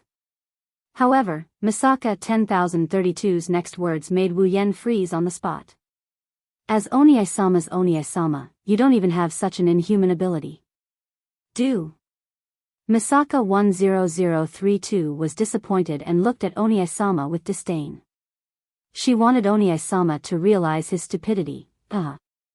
Wu Yan forced a laugh. I'm sorry, I'm just that stupid, there's no other way. I can only tell Oni-sama what I mean. Misaka 10032 pointed at her stall again. Oni-sama, do you want to try Misaka's takoyaki? Do. Misaka 10032, let go of the disappointment in your heart and look forward to your answer. Fine. Listening to Misaka 10032's way of expressing herself, Wu Yan helplessly shook his head. Then I'll try it, Misaka is very happy. Misaka 10032 said with an expressionless face. Then, what is Onie-sama going to offer in exchange for Misaka's takoyaki? Do. Misaka 10032 asked Onie-sama while thinking about whether Onie-sama should use his underwear to exchange for Misaka's takoyaki. Do you usually use your underwear to exchange for other sisters' things? Wu Yan's knees went soft and he almost fell to the ground. If so, please let me set up a stall here. Onie-sama wants Misaka's underwear? Do. Misaka 10032 asked shyly while thinking about the saying, all men are beasts. Alright, I was wrong. I don't want it at all. As a man, Onie-sama actually doesn't want a cute girl's underwear. That goes against common sense. Do. Misaka 10032, let's put aside the previous question and reconsider the saying, all men who don't covet a girl's underwear are frigid. I really want to ask, where did you guys hear this from? This is common sense. Do. Misaka 10032 said as if it was a matter of fact. She was shocked that Onie-sama didn't know such common sense. I really didn't know there was such common sense. Onie-sama is an idiot. Do. Misaka 10032 came to a conclusion. Are you going to give me takoyaki or not? Then, Onie-sama, please use your underwear to exchange for it. Do. Misaka 10032 stated her condition. Let's change the condition. Don't tell me Onie-sama isn't wearing it.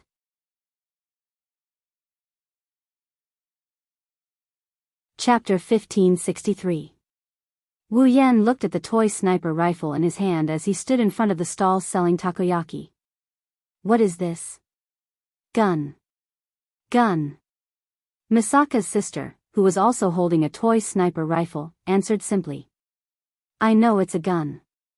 Wu Yan suppressed his helplessness and continued to ask patiently. I'm asking, what are you planning to do by giving me a gun? Onie-sama wants to eat takoyaki, but you don't have what Misaka wants to trade it with, right? Misaka's sister raised the toy sniper rifle in her hand as she explained. So, if Onie-sama wants takoyaki, you have to follow the rules of the shop and compete with Misaka. Misaka 10032 explained to Onie-sama. She felt it was a pity that she didn't get Onie-sama's underwear. Competition? Wu Yan ignored Misaka 10032's explanation and looked at Misaka 10032 suspiciously. What competition?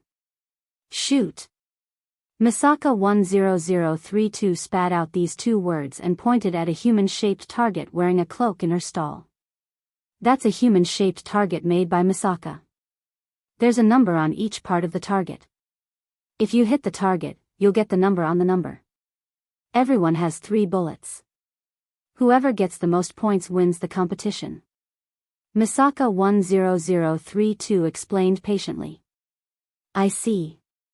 Wu Yan got the gist of what Misaka 10032 means. So, if I get more points than you and beat you, I'll get takoyaki? Correct. That's right. Misaka 10032 nodded and added this sentence. On the other hand, if Misaka gets more points than Onie-sama. If I beat Onie-sama, I'll get Onie-sama's underwear. Misaka 10032 finished her explanation. It started to burn.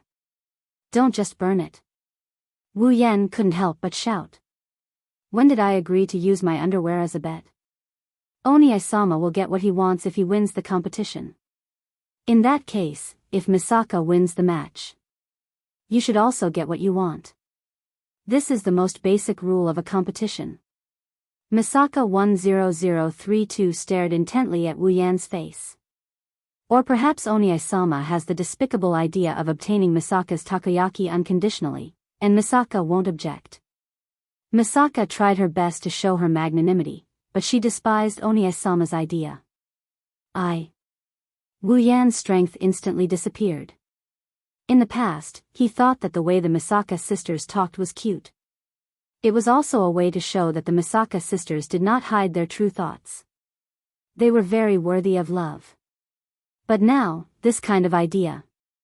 They really disappeared without a trace. Together with the strength in his body, since you've said it to this extent. Wu Yan gritted his teeth. Good. I agree to your conditions. Shooting was not Wu Yan's specialty. However, Wu Yan did put a lot of effort into the shooting aspect of the noble phantasm that has great destructive power, meteor shower. Although the Misaka sisters also used guns as their weapons in the magic catalog world, the target was less than 5 meters away. It was such a short distance. Wu Yan was confident that he could shoot wherever he wanted. Therefore, he could at least get full marks. Under such circumstances, even if the Misaka sisters also got full marks, it would at most be a draw. Both of them would not get what they wanted, but at least he could keep his underwear. As for the Misaka sisters' takoyaki, Wu Yan did not really want it. He only said that because he wanted to patronize the Misaka sisters. Who would have thought that something like this would happen, using his underwear as a bet? Wasn't this a trap? If he were to use the Misaka sisters' underwear as a bet, he would be more motivated. Then, let's begin. Misaka 10032 walked into her stall and removed the cloak on the human target. No matter what, I won't lose. Although the bet was a trap, Wu Yan felt that he had to be serious in order to keep his underwear. However, this ambition disappeared when Misaka 10032 lifted the hood of the target in the shop, exposing the target to the air. Even Wu Yan himself froze in place, unable to move. He did not know why. It was because the target was a naked man who was tied to a rack in a Jesus pose. There were a few concentric circles drawn on the naked man's body. There was even a number on each circle which indicated the points that could be obtained if the target was hit. Using a naked man as a target? That was not the real reason why Wu Yan froze. The real reason why Wu Yan froze was that the target's face was his face. Moreover, the position with the highest score, which was 100 points, was in the crotch area. Wu Yan's face was covered in cold sweat. This is Misaka's most precious treasure. Misaka 10032 seemed to be touching the target's body lovingly. Incidentally, the place she touched was also the target's crotch. Because it's Onie-sama, Misaka took this treasure out to be our target. Normal people would not be interested in Misaka's treasure. Misaka 10032 proudly puffed out her chest. After that, Misaka 10032 ignored Wu Yan's sweaty face and walked to Wu Yan's side. Her brown eyes calmly looked at her treasure. Then, Misaka, I'll start first. Misaka 10032 stuffed a cork into the muzzle of her toy sniper rifle. She skillfully aimed at the target and calmly pulled the trigger. Bang! With a clear sound of impact, the cork shot out from the toy sniper rifle in Misaka 10032's hands and accurately hit the target's crotch. From the crisp sound of the collision, it could be heard that if it were any other object, the force of the collision would definitely not be inferior to the force of a shot put at full force. Wu Yan's face quickly turned green, from green to red, from red to black, and finally, from white to white. Now, Wu Yan only had one feeling, that was a sharp pain coming from the lower half of his body. Phew. Misaka 10032 calmly exhaled. She picked up another cork and stuffed it into the muzzle of her toy sniper rifle. She aimed and fired. Bang! Bang! Misaka 10032 fired 2 shots in a row and accurately hit the target's crotch area. It made people feel that her marksmanship was superb. At the same time, there was another point to feel, that was the strength of the sniper rifle. Every shot made the target wobble and almost fall off the shelf. It made people wonder if the 4th shot would blow a hole in the same spot. Looking at the target that looks like him getting hit in the crotch, and with such ferocious force at that, Wu Yan's body trembled and trembled again. Sweat was dripping down his face and his back was drenched in sweat. Onie-sama, what's wrong? On the side, Misaka 10032 calmly put down the toy sniper rifle in her hand. She looked at Wu Yan's trembling body and sweating all over. Is Onie-sama not satisfied with Misaka's marksmanship? Misaka 10032 was a bit uneasy. Is my marksmanship not good enough? No. Misaka's sister's marksmanship is very strong. Very strong. So strong that even Wu Yan was scared. Holding the toy sniper rifle in his hand, Wu Yan could clearly feel his facial muscles twitching. His palms were sweating and his whole body was shaking. Misaka's sister had already fired 3 shots and all 3 shots hit the target with the highest score. She obtained full marks. In other words, if Wu Yan didn't want to lose, he had to hit the target with the highest score all 3 times. But there was only one spot with the highest score, that was the crotch area. Even though he knew it wasn't him, to shoot the crotch area of a target that looked like him, Wu Yan felt that he had to be mentally prepared for the pain. Just like that, Wu Yan held the gun with his face covered in sweat. He didn't dare to pull the trigger. Just like that, at a certain moment, Wu Yan's hand shook and the cork shot out and hit the target. In the chest, bang, the toy sniper rifle in his hand fell to the ground. Wu Yan's face was filled with shock. It's over.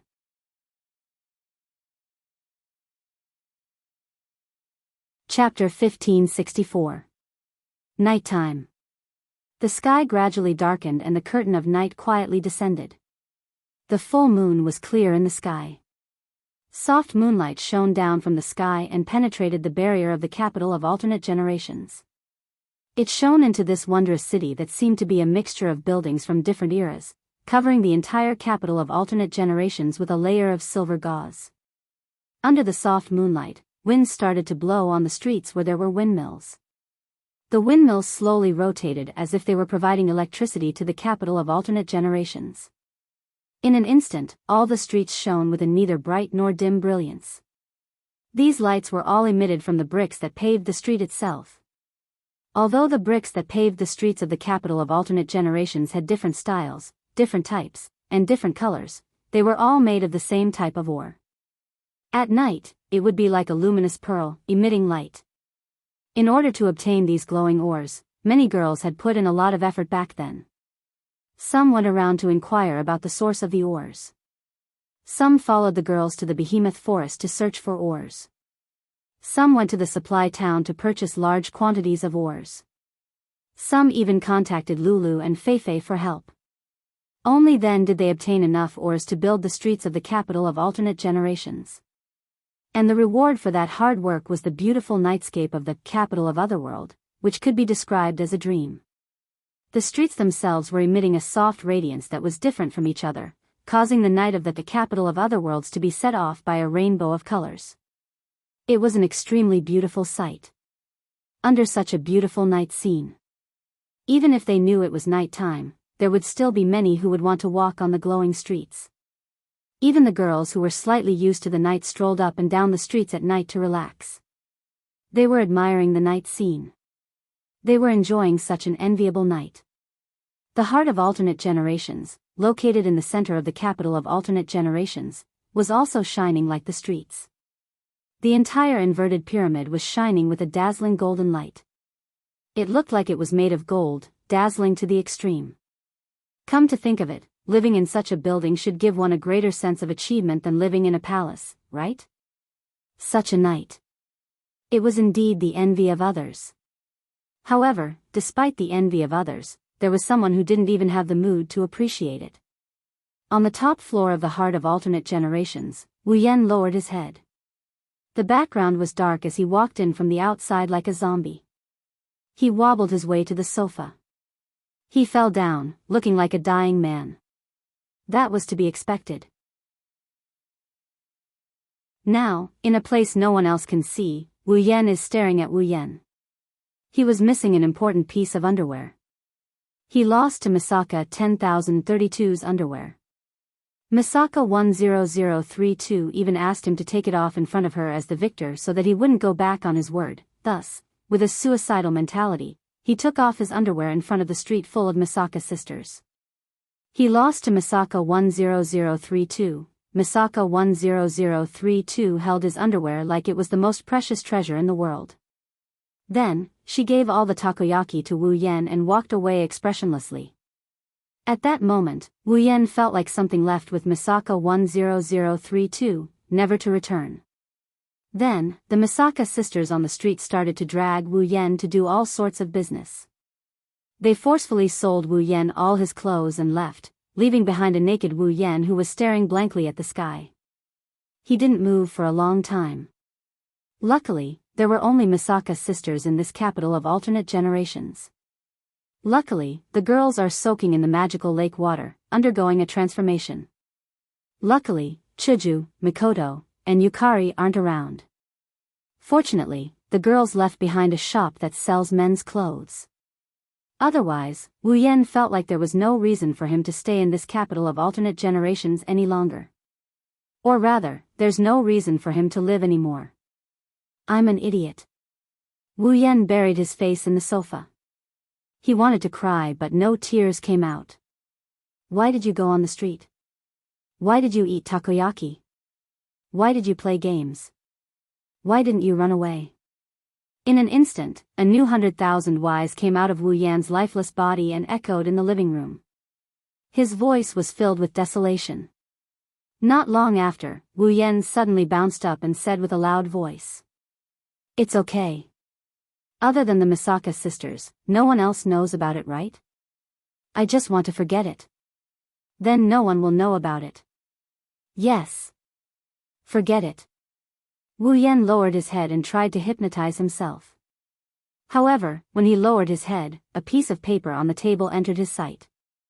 Nice body, keep up the good work. There was a line of words printed on the paper. Wu Yan couldn't recognize the handwriting but he could guess who it was. Who else could it be other than Yakumo Yukari, who had a gap that allowed her to spy on any place she wanted? I'm an idiot. Wu Yan collapsed on the sofa again. Why did I go on the street? Why did I eat takoyaki? Why did I play games? Why didn't I run away? Wu Yan suddenly heard something amidst his self-deprecation. Outside the hall, the sound of 2 footsteps could be heard. They were sneaking over to the entrance of the hall. Who is it? With a gloomy expression, he turned around and looked at the entrance of the hall. What he saw was 2 heads peeking in from the outside, sneakily peeking at the inside of the hall. Chuju? Mikoto? Wu Yan was even more puzzled. What are you doing? Wah. Hearing Wu Yan's voice, Hinajuku and Mikoto who sneakily peeked their heads in from outside the living room yelped exaggeratedly.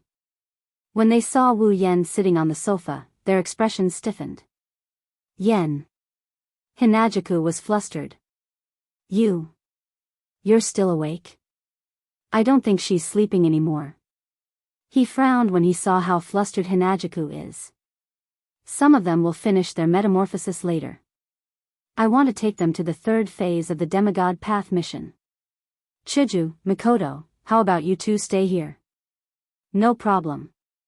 Mikoto kept her head peeked out from the sofa while hiding her body outside. Then hurry up and go. Didn't I say we need to wait for them to come out? Wu Yan is puzzled by her answer. Why are you hiding? Are you shy? Wu Yan stood up as he spoke. Stop right there. As soon as Wu Yan stood up, Chuju and Mikoto screamed and glared at Wu Yan. Don't come over here. Sit down. Huh? Wu Yan was shocked when he saw Chuju and Mikoto's reaction. What's wrong? Are you sick? Yes. Yes. We're sick. Mikoto laughed without thinking. So don't come over here, you'll get infected. What nonsense are you spouting? Wu Yan looked straight at Chuju and Mikoto. Have you ever heard of a primogenitor dying from an illness? This is not a normal illness. Hinajuku's face twitched as she forced out a smile. Even a primogenitor would die if they got close. An illness that would kill if they got close? Wu Yan pondered for a moment before smiling. Yeah, it's so scary. The moment they saw Wu Yan smile, Chuju and Mikoto knew something was wrong.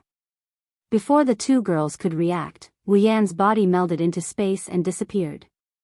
When he reappeared, he was behind the 2 girls. When he arrived behind the 2 girls and saw the state of their bodies, he was stunned. Chuju and Mikoto were still peeking their heads out of the hall. That's why when Wu Yan arrived behind Hinajaku and Mikoto, the sight of the two girls with their buttocks stuck out in front of him. But that's not the most important thing. The most important thing is that the two buttocks in front of Wu Yan are completely naked. No, it should be said that Chuju and Mikoto are completely naked. Their beautiful bodies are completely exposed to the air, there's nothing covering them. You. Wu Yan was tongue-tied. Wah. Hinajaku and Mikoto abruptly turned around and saw Wu Yan's dumbfounded expression. Their pretty faces slowly turned bright red.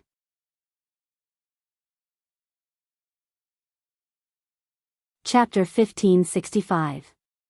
In that instant, the air around them froze. Wu Yan stood face to face with Hinajaku and Mikoto, who are completely naked and blushing. Staring at each other, they didn't react for a long time. It's not that Wu Yan hasn't seen Chuju and Mikoto naked before, it's just that Wu Yan couldn't comprehend the surreal scene in front of him. Why are they naked? That's the only question in Wu Yan's mind. In this incomprehensible situation, Chuju and Mikoto were enraged. No. Their lips trembled and their bodies trembled. In the next second, the two girls raised their fists and punched towards Wu Yan's frozen face. Didn't I tell you not to come over? Wu Yan finally reacted when he heard the angry shouts. Looking at the two fists coming at his face, he tilted his head to the side and dodged while taking 2 steps back. Who knew you two would be like this? Looking at Chuju and Mikoto's embarrassed and angry faces, Wu Yan quickly shook his head. What's going on? Why did you two come back naked after going out on the streets? Wu Yan's voice got softer and softer as he spoke. His expression also stiffened slightly. Going out on the streets and coming back naked? Didn't he encounter the same thing just now? Being stripped naked by the Misaka sisters in the capital of alternate generations, could it be that Chuju and Mikoto encountered the same situation? Who knows what's wrong with those guys? Just as this question popped up in his mind, he raised his hand and Mikoto, who is covering her chest with an embarrassed and angry expression, yelled out. We were getting along well at the beginning, but for some reason, she suddenly took out the things she was selling and said that she wanted to change into our clothes. And it's the kind that's forced to sell. Chuju also used her small arms. She covered her fair and delicate body. Her face was filled with disbelief. They kept stuffing things into our bodies and took away our clothes without saying a word. What's wrong with those sisters all of a sudden? Ahahaha. Wu Yan laughed dryly. Although he didn't know what exactly happened. Based on Chuju and Mikoto's words, Wu Yan could roughly guess what happened. It's most likely what Misaka 10032 did to him, and through the Misaka network, all the Misaka sisters in the capital of alternate generations found out? Then, the Misaka sisters followed suit and caused Wu Yan, Chuju, and Mikoto to suffer the same fate. Listen up. Mikoto glared at Wu Yan and declared to Wu Yan with an unquestionable tone. If you dare tell anyone about what you saw today, I'll electrocute you until you're like a frog. I'll chop you up too. Chuju's yellow-green eyes emitted a dangerous glow. You won't die anyway, so I'll do what I say. After leaving behind these words, Chuju and Mikoto didn't even give Wu Yan time to reply. They turned around and ran back to their rooms without looking back. Looking at the two naked girls running back to their rooms, Wu Yan stood there speechless. Chuju and Mikoto probably won't be going out on the streets for a while, right? As for the rest of the girls who didn't know anything, if they ran into the streets of the capital of alternate generations without knowing anything, they'll probably be treated the same as us, right? It seems like the Misaka sisters in the capital of alternate generations will turn into dangerous species during this period of time. If we go out on the streets, we'll be stripped naked. That's why it's best if we don't go out on the streets for the time being. After making this decision, Wu Yan turned around and left behind his last words to end this chaos. Speaking of which, why don't you just find a set of clothes from the shops around here? Is there a need to run back naked? Wu Yan won't be able to find an answer to this question. Of course, there was no need for him to rack his brains over this matter. He was the only man in the entire capital of otherworldly beings. If the other girls wanted to run around naked, then let them. He would be the one taking advantage of them anyway. Tap, tap, tap, tap. At this moment, outside the hall, a series of light footsteps sounded from afar. It entered Wu Yan's ears and attracted his attention. Wu Yan raised his head and looked at the direction outside the hall. Not long after, his eyes lit up. With light footsteps, two young ladies walked in one after another and appeared in the hall. They're two extremely beautiful girls with extremely hot figures. The one walking in front has long blonde hair that reached her ankles. The ends of her hair were tied into two bundles with white ribbons, making her look like a girl with two ponytails. The girl was wearing a white blouse, but one of the buttons on her white blouse was pushed open by her voluptuous bosom, faintly revealing a trace of her fair skin. She was wearing a gray short skirt and a pair of brown high-heeled boots. It was a simple combination, but it made people sigh with admiration that no outfit could be more beautiful than this. Above the girl's ears that were hidden by her long blonde hair, there was a pair of feathered wings that added a bit of cuteness to her beauty. Behind the girl is another girl with long pink hair. Her long pink hair was tied into two thin bundles that draped down her back. The hair around her head only reached her shoulders, making it look like she had short hair. This girl also had a pair of accessories that matched her ears. She was wearing a pink spaghetti strap dress. Her smooth shoulders and a pair of white thighs were all exposed in the air. Her chest was also extremely protruding. It was so hot that it made people forget to leave. Astria, level 82, Ikaros, level 83, like a million summons, two girls so beautiful that even the stars paled in comparison walked into Wu Yan's field of vision. Looking at the two beautiful figures that he had not seen for a long time, even Wu Yan could not help but be moved by their beauty. It was as if he was afraid that he would break this beauty. He did not make a sound and quietly admired this beauty that belonged only to him. At this moment, Ikaros and Astria finally noticed Wu Yan standing not far away. They focused their attention on him. Then, one of them had an uncontrollable ripple in her eyes while the other cheered with joy. "Master!" Astria leaned forward and stomped on the ground. She leaped forward and pounced on Wu Yan. "You idiot!" Wu Yan, who was still immersed in the sight of the two angelic beauties, was jolted awake by Astria's bold and unrestrained manner. He cursed out loud when he saw her throwing herself at him with all four limbs off the ground. With Astria's current state, if he didn't catch her, she would definitely fall to the ground. Wu Yan didn't care about anything else. He rushed to where Astria landed and caught her in his arms. Ouch! For a moment, Wu Yan thought he heard something soft bouncing. Then, he felt an indescribable softness in front of him. From a bystander's point of view, Astria, who threw herself into Wu Yan's embrace, is also pressing her protruding breasts against Wu Yan's body. They're squashed so hard that the soft flesh on the sides of her body almost burst out of her clothes. Wu Yan almost wavered from this indescribable softness. It took him a lot of effort to suppress it. He knocked Astria's head hard. "You idiot! What if you fall?" "Ouch!" Astria hugged her head and squatted on the ground. She complained with tears in her eyes. "Master is the idiot.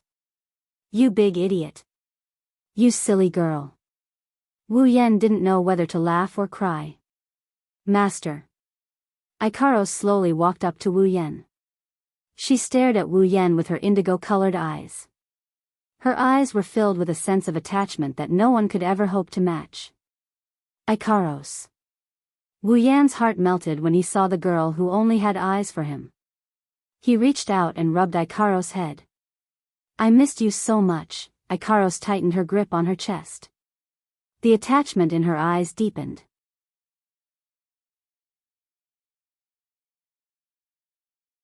Chapter 1566. Soft sunlight poured down from the edge of the sky, sprinkling on every corner of the ground. A gentle breeze blew past, bringing with it the fragrance of the wild grass. On the green field, a patch of green sparkled under the sunlight, setting off the most vibrant color in the world. It was full of vitality, making the mood of those who saw it better. On this boundless field, there was a railroad that seemed to connect the two ends of the world, extending to both sides. It was like a long dragon, undulating in the field. If one were to observe carefully, they would discover that this seemingly endless stretch of railway was extending towards a seemingly bustling city that occupied a large area. At a certain moment, on one end of the railway, a sharp and long whistle resounded, reverberating between heaven and earth. Amidst the sharp and long whistle, a train dashed from the other end of the railway with black smoke rising into the sky. Amidst the rumbling sound of the tires, the train drove towards the bustling city, allowing the very modern city scene to be imprinted in the window. The fields on both sides of the road were moving backward at an extremely fast speed, left behind by the speeding train. Looking at the bustling city through the car window, one could faintly see grayish-white concrete buildings in the bustling city, and cars running on the asphalt road. However, compared to the latest cars of the 21st century, these cars gave people a feeling that they were outdated. Yes. Not only cars, but also buildings. Although the entire city could indeed be described as bustling, the style would only give people a feeling of being a little backward. Even in many cities, some steam could be seen rising. Using steam? This already felt a little backward. Unfortunately, this backward era is actually a reflection of this world. The train unyieldingly moved in the direction of the city. In one of the carriages of the train, a man and 5 women were looking at the city through the window, chatting happily. Wow! The first to speak was a petite girl with a ponytail, a pair of round red eyes, and a very pretty and cute girl. What a refreshing city. This is the first time I've seen a city like this. I wonder if there's anything fun to do there. Is there an aquarium? Aquarium? You mean a place with a lot of fish? On the side, a blonde girl with a ponytail had her hands pressed against the car window. Her entire face was almost pressed against the glass. For some reason, she revealed a longing look. It sounds delicious. The ponytail girl puffed up her cheeks, dissatisfied. Listen up, Xianxia, the fish in the aquarium are not to be eaten, they are to be looked at. If you eat those fish, they will sue you and ask you to pay for it. Sigh. The blonde girl called Xianxia looked like a deflated balloon. She slumped down on her seat. I can only look but can't eat. This place is so boring, no matter where it is, the fish in the aquarium are not to be eaten. The ponytail girl put one hand on her waist, she raised her other hand and showed a finger.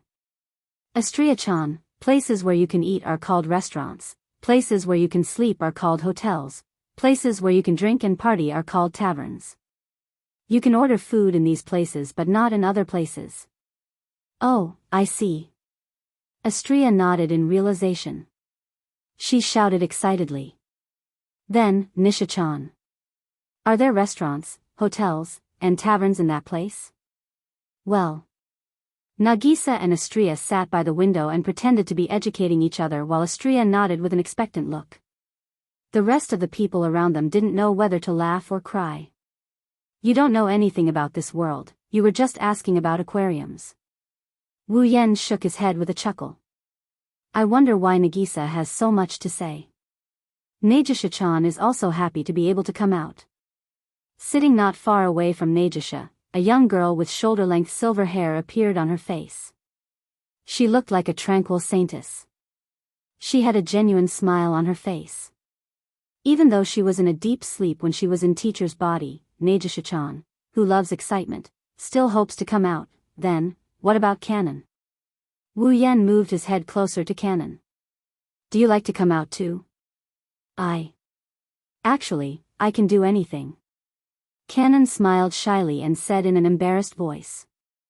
As long as I can stay by teacher's side. When she was in your body, Xiao Nagisa was also in high spirits.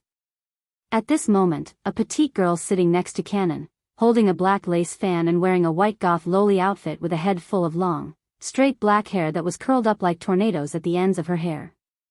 She was fanning herself with her eyes closed and said all of a sudden. After all, we vassal beasts are connected to your consciousness when we're in your body. We can even peek into your memories. Nagisa is very curious about your past. You mean? Wu Yan opened his mouth in shock. He asked with uncertainty. Nagisa, Kanon, and Natsuki, did you all peek into my memories? You didn't say we can't peek into your memories. Natsuki opened one eye and glanced at Wu Yan. Also, when we first became your familiars, we didn't know anything about your past. It's necessary for us to learn more. Wu Yan looked at Nagisa and Kanon. Nagisa was still chatting with Astria. She didn't seem to hear the conversation. Kanon heard everything. She gave Wu Yan an embarrassed look and admitted it without saying a word. Fine. Wu Yan smiled bitterly. Thank goodness I never did anything wrong. Perhaps. Natsuki closed her eyes again and waved the fan in her hand. Ikaros, have another cup of black tea. Ikaros looked at Wu Yan in a pleading manner. Astria and Wu Yan sat beside him with a tea set in their hands. How could you casually order around a comrade you've only met for the first time? Wu Yan's bitter smile deepened, but he still rubbed Ikaros' head. Ikaros, I'll have to trouble you to satisfy Natsuki, yes. Ikaros nodded without hesitation. She poured a cup of black tea and handed it to Natsuki. Natsuki took the black tea as if it was a matter of course. She took a small sip, and her doll-like face relaxed significantly. It's as good as always. It's worth it to be able to taste this kind of black tea whenever I want to become your familiar. You sure are cheap. Wu Yan complained. You're satisfied just because the black tea is good after becoming someone else's possession? Don't forget. Natsuki's blue eyes looked at Wu Yan coldly. Back then, when I became your familiar, you didn't even ask for my opinion. Instead, you forcefully turned me into someone else's thing, as you said, this. Wu Yan choked. He didn't know what to say. Natsuki wasn't the only one. Nagisa and Kanon were in the same situation as well. Without any choice, the Yao beast mark turned the girls into familiars and turned them into Wu Yan's familiars. It ignored the owner's wishes and turned them into his familiars. The demonic beast seal, that he still didn't fully understand, was such an extremely dangerous thing. Of course, even if it was very useful, the conditions to make it work were also very harsh. Not only did the user and the target have to be in a state similar to that of a vampire and a familiar, but the target's feelings for the user had to be at a certain level, and they had to be mentally compatible as well. Only when these two conditions are met will the Yao beast mark come into effect. It will turn the target that is compatible with the user's body and mind into a familiar for Wu Yan to command. Due to these harsh conditions, the Yao beast mark hasn't been activated since Wu Yan came out of the bloodlust rampage world. In fact, it would be a miracle if Natsuki, Kanon, and Nagisa were able to become Wu Yan's familiars.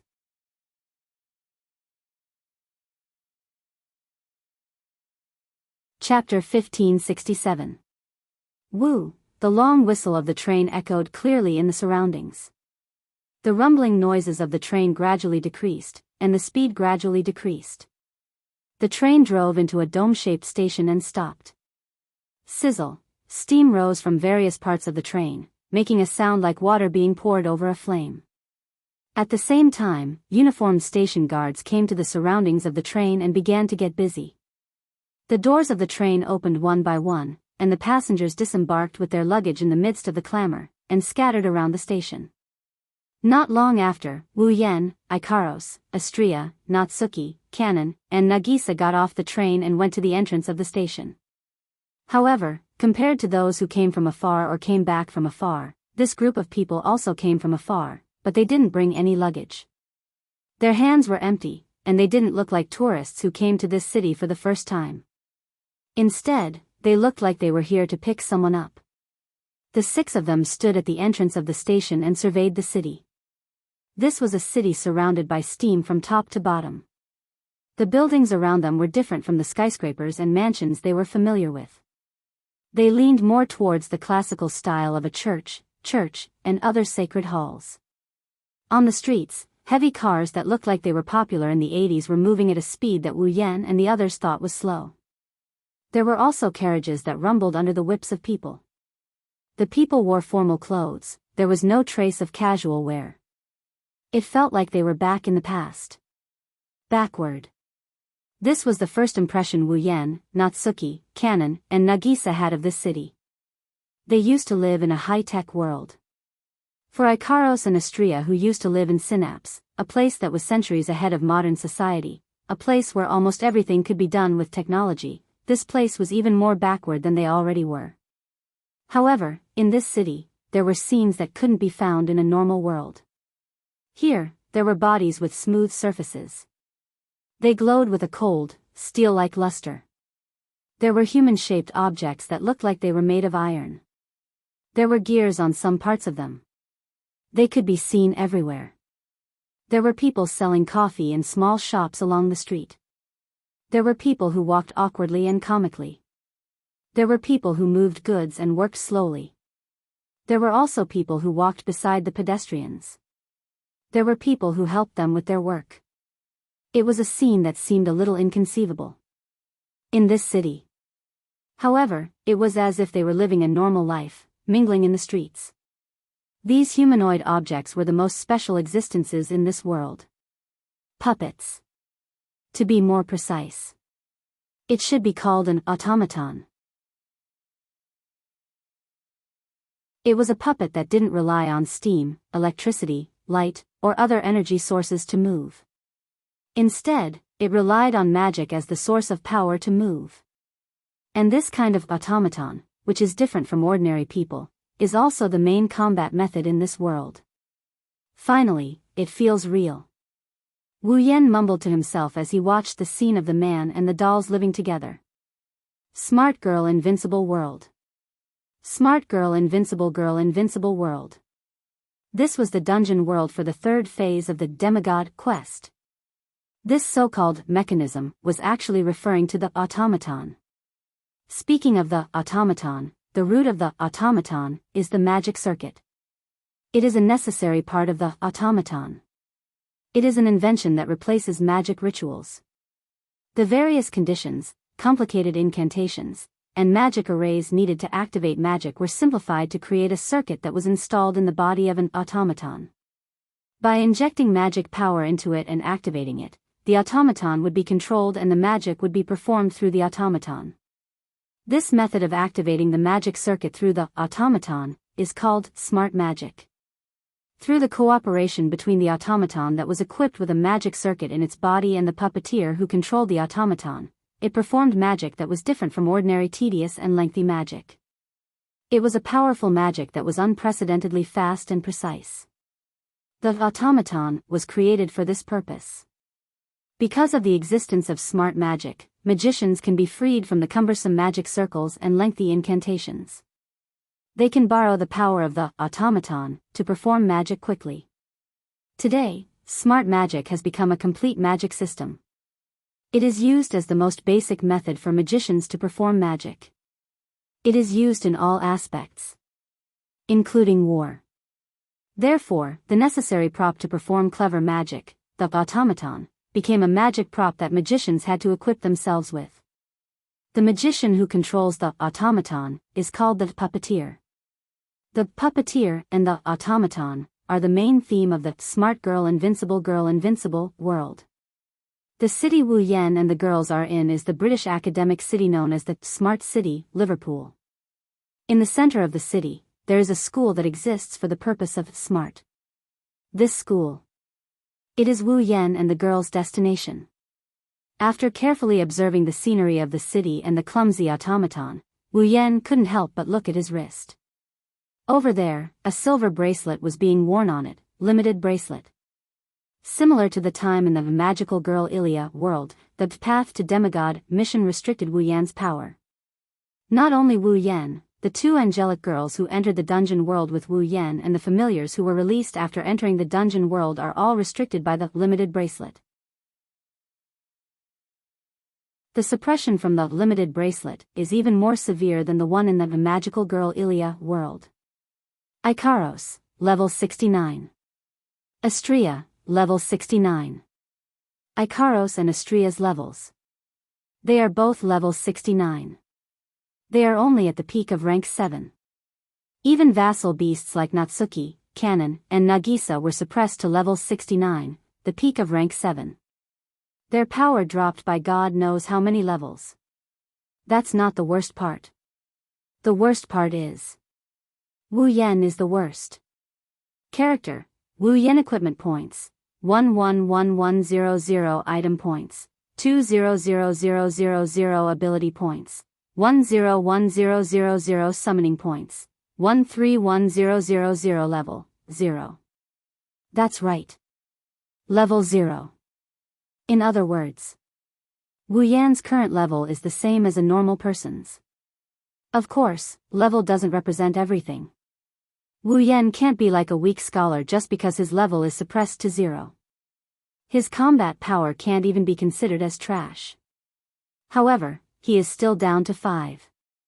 This was because not only was his level suppressed to 0, the powerful physical abilities he obtained from the body of the true ancestor were also suppressed to the point where he was no stronger than a normal person. His superpower is also restricted. He can use the spells in the 103,000 grimoires, but he is restricted to the same level as the magicians of this world. He has to chant long incantations and use complicated magic formations to cast them. Other than infinite armaments, the only thing Wu Yan isn't restricted is his boundless mana and true ancestor's immortal life force. However, with infinite armaments, Wu Yan is only strong in terms of technique. His physical strength is also restricted. He has techniques but no physical strength. He is still weak. According to the system, Wu Yan must be like the puppeteers in this world. His main combat method is to control his automaton. Ikaros, Astria, Natsuki, Kanon, and Nagisa are Wu Yan's automaton. Similar to Wu Yan, the 5 girls aren't just restricted by their levels. Like the automaton of this world, they need to rely on their master's mana to activate their magic circuits, perform their magic, and engage in combat. Of course, the girls don't have any magic circuits. However, if they were to participate in a battle, they would need Wu Yan's mana to execute their moves. In other words, without Wu Yan's mana, the girls are no different from normal humans. They can't fight at all. This is why the restrictions in this world are so severe. That's why Wu Yan released Natsuki, Kanon, and Nagisa while bringing Ikaros and Astria with him. He's afraid that Ikaros and Astria won't be able to hold their own against a strong foe under such circumstances.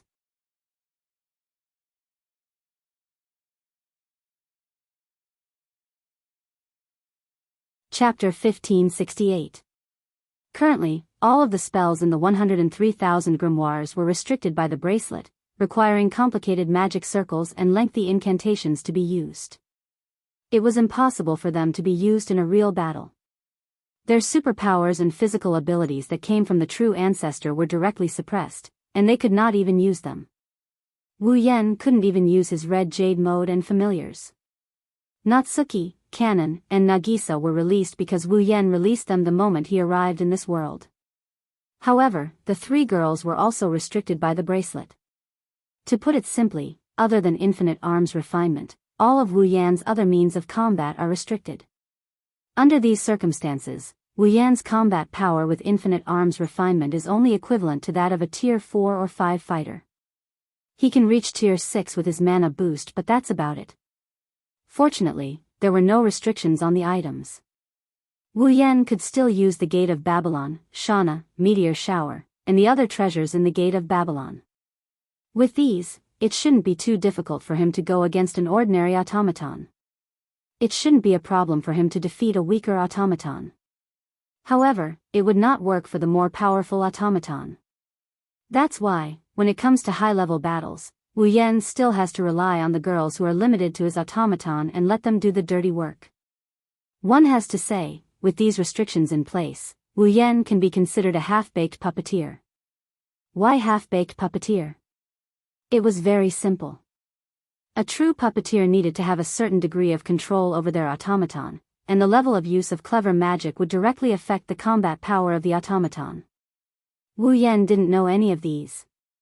How could he control his automaton to a certain extent? Ikaros, Astria, Natsuki, Kanon, and Nagisa could all fight on their own. There was no need for Wu Yan to control them. Mastery of magic? Wu Yan hadn't even touched a real automaton before.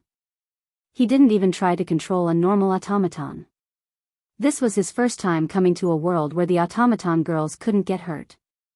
He didn't know anything other than the theory behind the automaton magic. What kind of level was that? Therefore, as a puppeteer, Wu Yan didn't have any other skills other than infusing his automatons with mana so that they could fight. It could be said that he was completely unqualified. Because of this, Wu Yan decided to come to this Mecha city. Other than completing the third phase of the demigod quest, Wu Yan is also interested in the fighting style of a real puppeteer. He wants to learn how to control puppets and how to use them in magic. How interesting! While Wu Yan was observing the city, the girls were doing the same. Nagisa's red eyes were glowing. It's just as Sensei said, there are a lot of automatons that can move around. They are just like the automatons on Itagami Island. Why aren't they armed? Doesn't an automaton have to fight as well? Automatons that can fight only have built-in magic circuits and magic. These automatons only have basic functions that allow them to move around. Wu Yan patted Nagisa's head. If the streets were filled with automatons that can fight, this place would be in chaos. Automatons that can use magic aren't something those metal lumps on Itagami Island can compare to. Natsuki raised her parasol with one hand and placed the other on her waist. Looks like this world is more interesting than I thought. I wonder how powerful the automatons are. Wu Yan scratched his cheek. I really want to know how powerful I am right now. If we're talking about automatons, I'm sure you're the worst. Natsuki didn't hold back. If we're talking about automatons, I'm still waiting to see how powerful they are. Why don't you just tell me you don't know how powerful you are in this world? Wu Yan pursed his lips. Well, it's only a matter of time before I find out. Hey, master. Astria held her stomach and looked at Wu Yan with a pitiful expression. I'm hungry, fine. Wu Yan shook his head. He didn't know whether to laugh or cry. Then let's go to the academy first and settle the matter before we talk about it, yes. Astria and Nagisa beamed with joy. Ikaros and Kanon nodded. The lively and cheerful duo attracted a lot of attention. As for Natsuki, she was neither quiet nor moving. She was neither lively nor cheerful, but she was neither quiet nor beautiful. She was somewhere in between, and one could only say that she was very delicate and cute. Under Wu Yan's lead, the group passed through the streets filled with people and dolls. They headed towards the center of the city that is filled with steam. Walpurgis Royal Mechanical Academy. Located in the heart of Liverpool, the ingenious city, it was a world-renowned ingenious academy known as the greatest academy in the magic world. It was like a palace, standing in the center of the city. It occupied a vast area, and its scale was so large that it reminded people of a real palace. Its architectural style reminded people of the Buckingham Palace. From the front, the Walpurgis Royal School of Mechanics looked like an awe-inspiring royal palace. The walls were like the walls of a castle. They were about 5 meters tall and there were some stone spikes at the top. If one were to look carefully, they would discover that there were some black muzzles on the academy's gate. These guns aren't for decoration, they're loaded with real bullets. That said, their purpose was not to defend against external enemies. Instead, they were used to stop those who were trying to escape. This so-called fugitive didn't refer to any prisoners locked up in the academy, but the automaton of the students in the academy. The Walpurgis Wangli Robotics Academy had a clear rule that any student who had not graduated from the academy would not be allowed to leave the academy with their automaton while they were still in school. As for the automaton carried by the students in the school, if they left the school without permission during the school period, they would be mercilessly sniped by these pitch-black gun muzzles. For the puppeteer, it was an academy, but for the automaton, it was a prison. So big, Astria and Nagisa's jaws dropped as they looked at the unbreakable fortress in front of them. Is everything ready? Standing in the middle of the group of girls, Wu Yan glanced at them. After entering this academy, you won't be able to come out for a short period of time, and Nagisa grumbled unhappily. Nagisa wants to explore the city. Can't an automaton leave the academy as it pleases? Natsuki raised her head and looked at the pitch-black muzzles on top of the castle-like academy. She pursed her lips. It's meaningless to me. Wu Yan paused for a moment before he shrugged as if he recalled something. I almost forgot that you're the famous witch of space. You're the best at manipulating space. This wall and those guns are nothing to you at all. Sensei Minamiya. Nagisa hugged Natsuki's arm and said with a hopeful expression. If you have the time, you have to bring me out to play. Everyone burst into laughter when they heard that.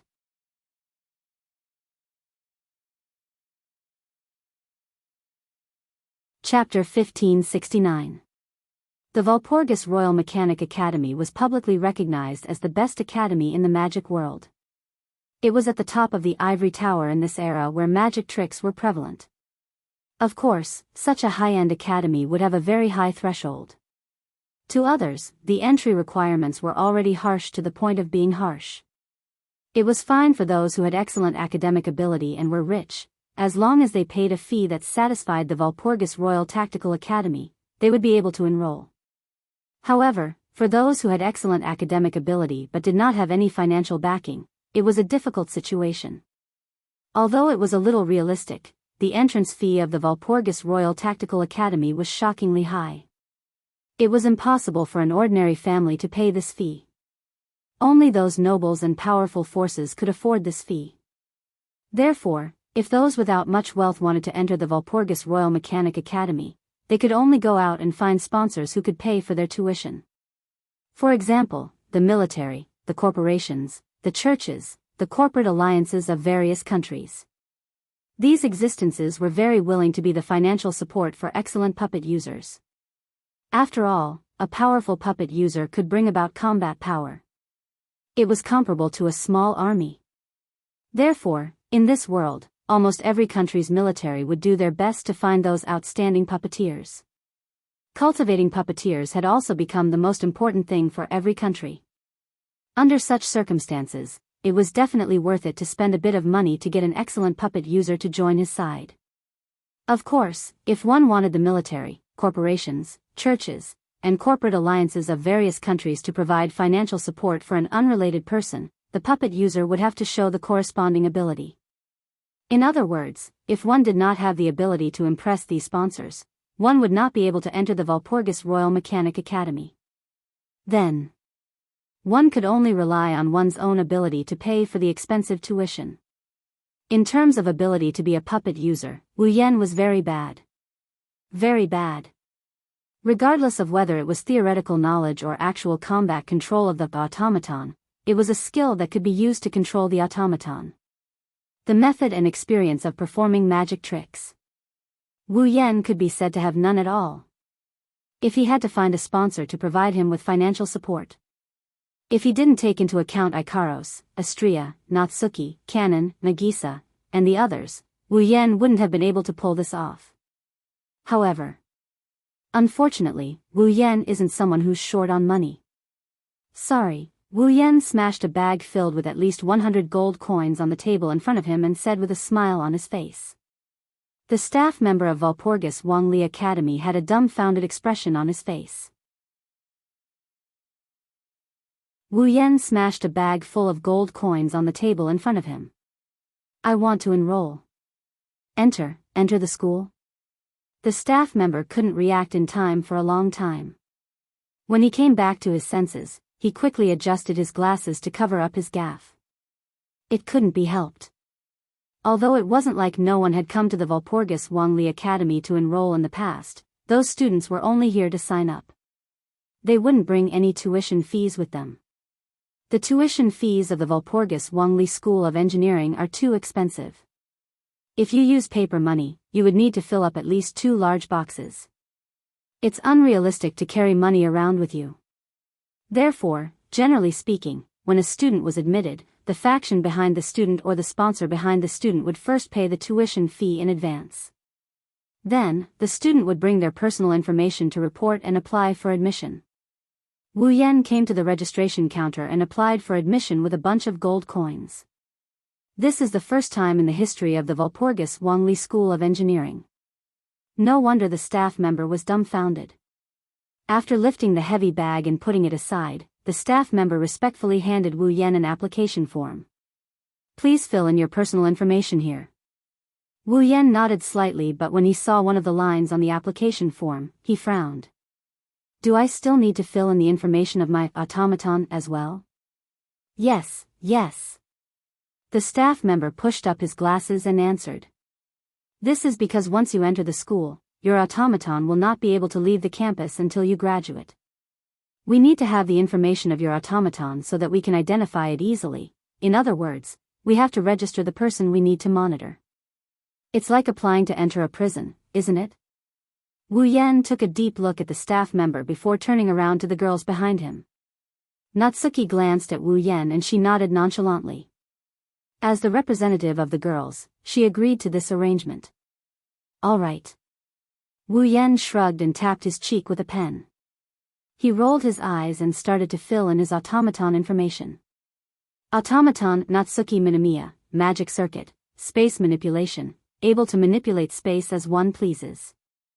Automaton Ikaros, magic circuit, wave barrier, able to create a barrier by vibrating the atmosphere.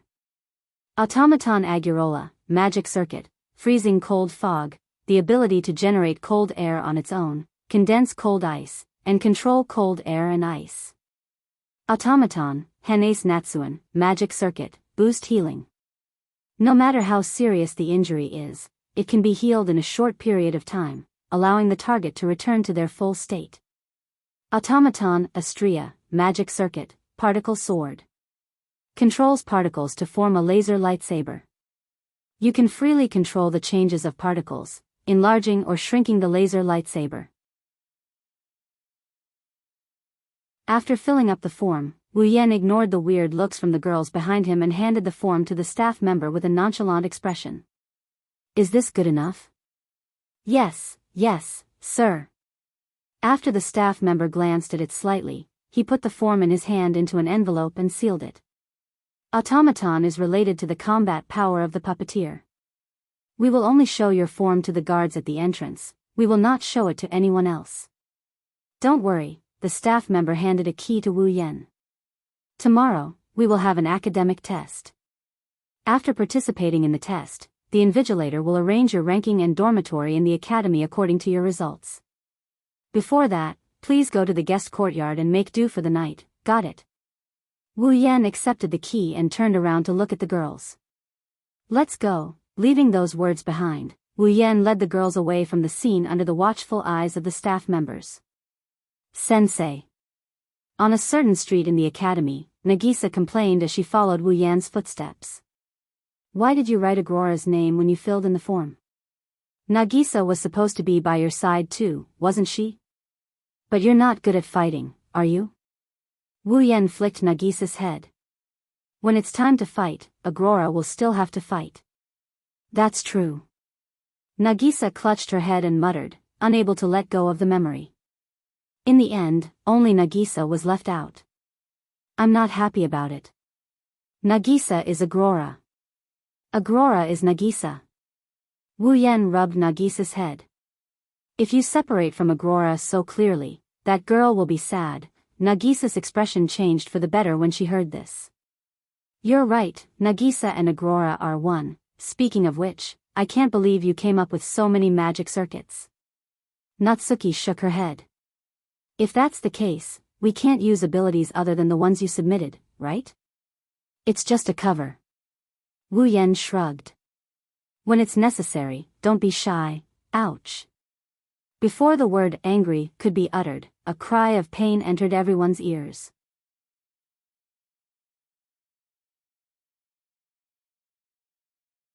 Chapter 1570. Ouch.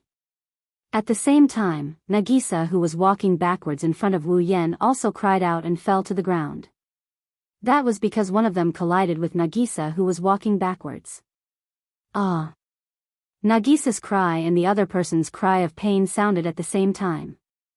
Immediately after, the two of them were pushed to the side by the force of the collision. Nagisa. Seeing Nagisa falling towards him, Wu Yan quickly caught her in his arms. Pung. However, the other person wasn't so lucky. He sat on the ground with a loud thud. It hurts. Suddenly, a painful groan reverberated from the ground, attracting everyone's attention.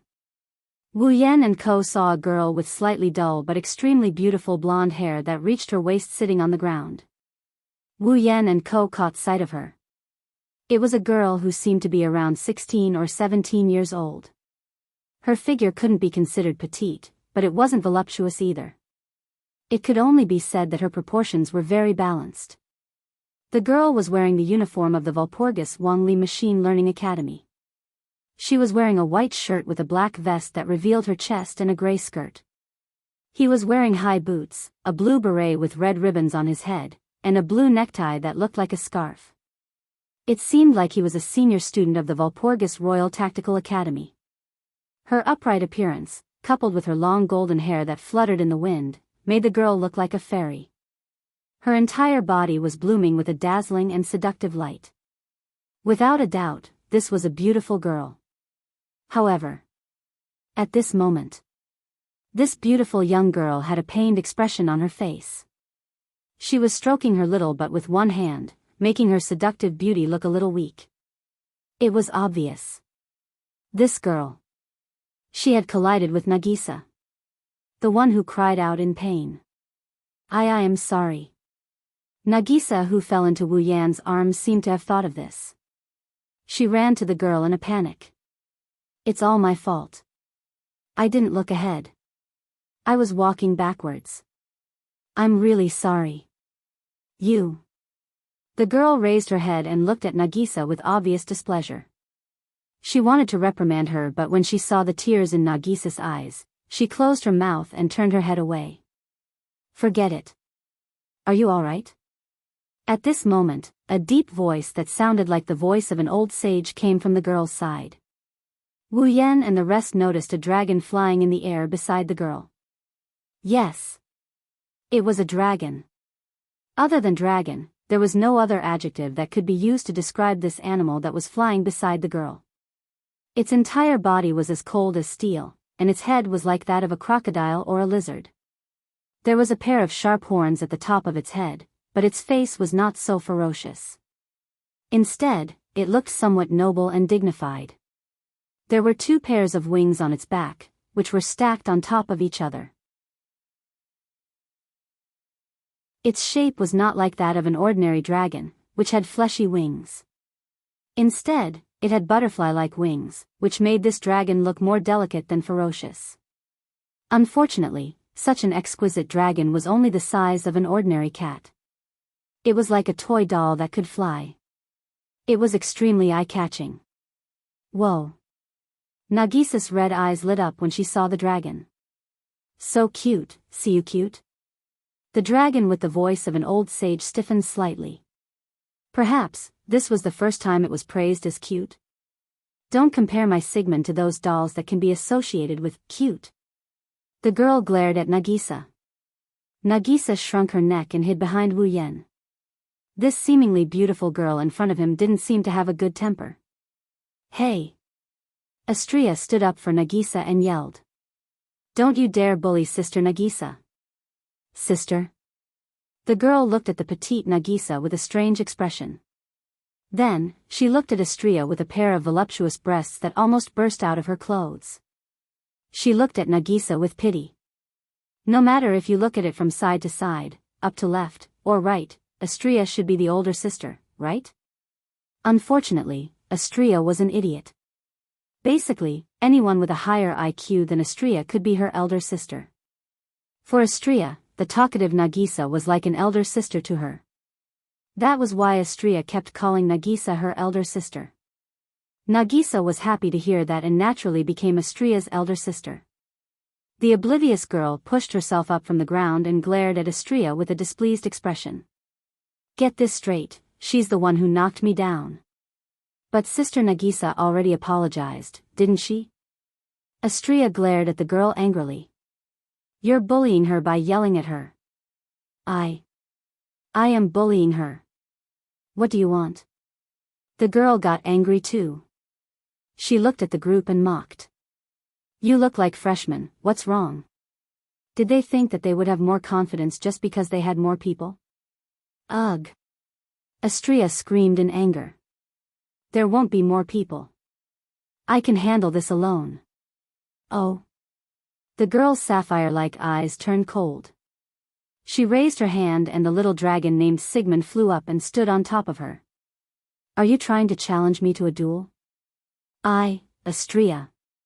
Just as Astria was about to take advantage of her anger to make the situation worse, Wu Yan spoke up. Come back, master. Astria glanced at Wu Yan and backed away unwillingly. Master. The girl didn't notice Wu Yan until now. She looked at Wu Yan with a surprised expression. She asked Astria with a doubtful look on her face. You called him master? Could it be that you're his automaton? What's an automaton? Astria tilted her head, a question mark floated above her head. I'm master's all-purpose combat. Ugh! Before Astria could finish her sentence, Wu Yan covered her mouth and stopped her from speaking further. She's my automaton. Wu Yan grinned at the girl without batting an eyelid. It's not just her. The person who bumped into you, as well as the rest of the people here, are all my automatons. They're all your automatons? The girl froze on the spot. Whether it was Nagisa, Astria, Ikaros, Natsuki, Kanon, or the others, they all looked like real humans. In this city that was known as the Smart City, there were many automatons. It was not that the girl had never seen humanoid automatons before, but automatons that were as lifelike as the 5 girls in front of her were rare. After all, to most people, the impression of an automaton was still a mechanical form with gears and steel exposed to the outside. The girl has seen a lot of things, but she has never seen an automaton as lifelike as this one. It was also the first time the girl couldn't recognize the automaton. It's all because of your automaton. After mumbling like she was sleep-talking, the girl glanced at Natsuki and the other girls. You actually brought 5 automatons with you? Don't tell me that you can control 5 automatons to fight at once? Who knows? Wu Yan shrugged. That's what I'm talking about. Wu Yan shrugged. By the way, can you bring me to the Academy's guest room? Huh.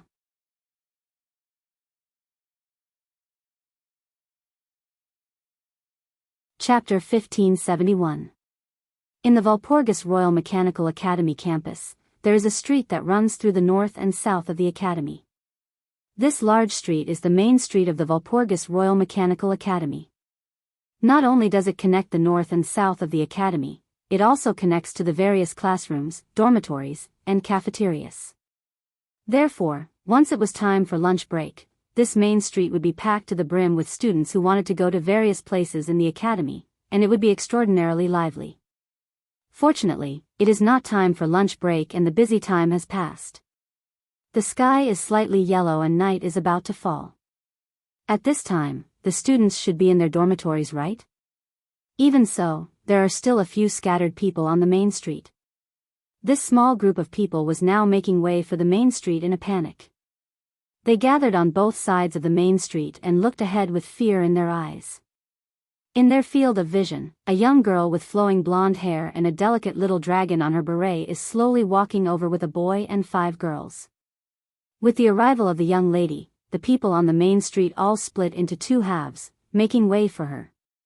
Their gazes towards the young lady were filled with fear and dread, as if they were not looking at a human, but a demon. They were almost trembling. Of course, under these circumstances, the gazes of the surrounding students turned strange and curious as they looked at the 5 women following behind the young girl. Who are those people? They are not wearing the academy uniform, are they new students? What guts, he actually dares to follow behind that tyrant Rex. Whispers began to spread from the surroundings and into the ears of Wu Yan and company. Hearing the whispers, Wu Yan and Natsuki, who was walking behind the girl, looked at each other. One of them found it funny and the other surprised. Then, as if he had casually brought it up, he looked around the topic and started talking about it. You seem to be quite famous in this academy, that is why you dare to ask me to lead the way for you. I really don't understand. The girl didn't turn her head and looked away. She glanced at Wu Yan and said coldly, "Aren't you afraid that I will cut you into pieces?" "Cut me into pieces?" Wu Yan raised an eyebrow. "Looks like not only are you famous, you are also very confident in your own strength. You just entered the academy. You don't even know who I am. Yet, you dare to touch me. Your confidence is the one that's surprising and funny at the same time." The girl bluntly spat out harsh words. Her tone was also filled with displeasure. "Do you really think that you're a powerhouse just because you have 5 automatons?" According to the performance of the automaton and the strength of the magic circuit, the difference in strength between 2 automaton and the automaton was very obvious. However, ingenious magic was through the automaton controlled by the puppeteer to fight. No matter how outstanding the performance of an automaton was, no matter how powerful the magic circuit was, if the puppeteer was not good enough, the combat power that the automaton could unleash would be very limited. In this academy, it was not that there were no powerful automatons, but because the puppeteer was not good enough, there were many situations where they were covered in dust. Therefore, each country paid more attention to the puppeteer instead of developing a more powerful automaton. The girl didn't know the performance of Wu Yan's automaton and what the magic circuit was. But the girl was a little concerned about the ability of Wu Yan's puppeteer. Automaton relied on the magic power provided by the puppeteer to survive. Without the magic provided by the puppeteer, the automaton was just a piece of trash no matter how powerful it was. The more powerful the automaton was, the higher the magic required and the puppeteer's control skills were required. And of course, even if the automaton wasn't that powerful, once the number of automatons increased, the magic required and the puppeteer's control skills would be higher as well. Because of this, a puppeteer would normally only be equipped with a single automaton. They would invest all of their mana and manipulation skills into the automaton, fully unleashing the power of the automaton. In this way, even if there was surplus magic, the automaton's combat time could be effectively extended. Those who were equipped with multiple automatons at the same time either had incomparably powerful magic and control skills that could unleash the full power of multiple automatons. Or, they were an idiot. After all, controlling multiple automatons meant that one had to provide magic evenly to every automaton and they had to split their attention to control them. The difficulty wasn't as simple as 1 + 1. If one didn't provide enough magic to the automaton and didn't have powerful control skills to control the automaton, in the end, not only would the combat time be very short, they wouldn't be able to unleash the full power of each automaton. What was such a person if not an idiot? What the girl was concerned about was whether the freshman before her was a truly powerful puppeteer. Or an idiot? The girl would never have thought that Wu Yan's automaton could fight on its own without him controlling it. Therefore, as a puppeteer, Wu Yan's mastery of magic was extremely bad. He was even worse than a newbie. As for magic, Wu Yan didn't have much but magic. Not to mention an automaton, he had more than enough magic power to provide an army's automaton with magic power. "Only I know if I'm strong or not." Wu Yan's lips curled up in response to the girl's sarcastic but probing words. "As for whether my automaton is strong or not, I'm the only one who knows." The girl paused for a moment before she snorted and continued walking. "No matter what, you better not piss me off. Otherwise, I don't care if you and your automaton are strong or not, I will not hesitate to chop you into pieces." Nagisa and Astria showed obvious dissatisfaction when they heard the girl's words. Kanon consoled them by pulling their hands. Only Natsuki and Ikaros remained expressionless. They looked like real automatons who followed their master's orders. Not long after, a rather luxurious courtyard appeared in front of the group. "That's where the academy's guests are staying." The girl stopped and waved her hand at Wu Yan like she was swatting a fly. "There are many rooms inside, but the room number is engraved on your key. Go find it yourself." After saying that, the girl turned around and walked in another direction with the little dragon on her head. That little girl, although her mouth was merciless, in the end, she still brought us here. Only then did Na Yu lazily open her mouth. "Surprisingly, she's a nice brat, she's just a little clumsy, yeah." Wu Yan looked at the girl's back and after a while, he yelled out. Hey! What's your name? The girl stopped and stood there for a long time without responding. After a while, she turned around with a provocative yet joyful smile on her face. Charlotte? Birao. Don't forget the name that might chop you into pieces. After saying that, the young girl left without looking back.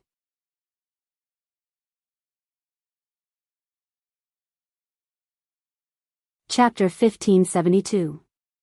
The Walpurgis Royal Mechanic Academy was the best academy in the magic world. Usually, guests from all over the world would come to the academy as a guest, which was a common occurrence.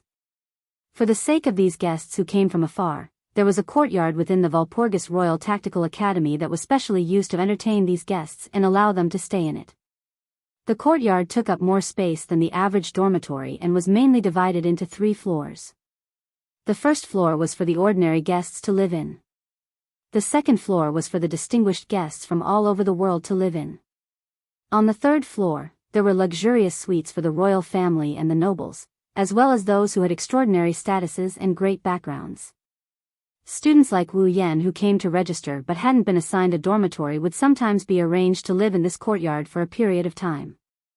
Naturally, Wu Yan had no affinity with the luxurious suites provided to the royal family, the aristocrats, the aristocrats, the aristocrats, the aristocrats, the aristocrats, the aristocrats, the aristocrats, the aristocrats, the aristocrats, and the like. Before tomorrow's test, Wu Yan would live in the dormitory on the first floor of the courtyard. Although it was called a dormitory, the courtyard that was specially used to entertain guests naturally couldn't be shabby. Therefore, when Wu Yan used the key to open the door. When they entered the dormitory, what appeared in front of the group of 6 was a room that was very different from an ordinary dormitory. The area was about the size of 2 or 3 rooms of an ordinary dormitory, with a built-in bed that was enough to lie down 3 people. There was a round table in the middle, and the surrounding walls were full of decorations, including potted plants, vases, and counters. There was a window at the front, and outside the window, there was a small open platform.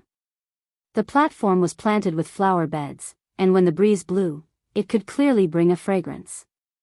The whole room was filled with a fragrance. It made people feel refreshed. For the level of the dormitory, it was quite luxurious. This kind of environment couldn't be said to be too good, but it definitely couldn't be said to be bad. At least. Even Natsuki, who was quite demanding in all aspects, eased her delicate doll-like face when she saw this dormitory. Thinking about it, he was quite satisfied. Oh my! Nagisa and Astria cheered. They jumped onto the soft bed in the dorm and dove right into it. With a face full of happiness, she rubbed against the quilt.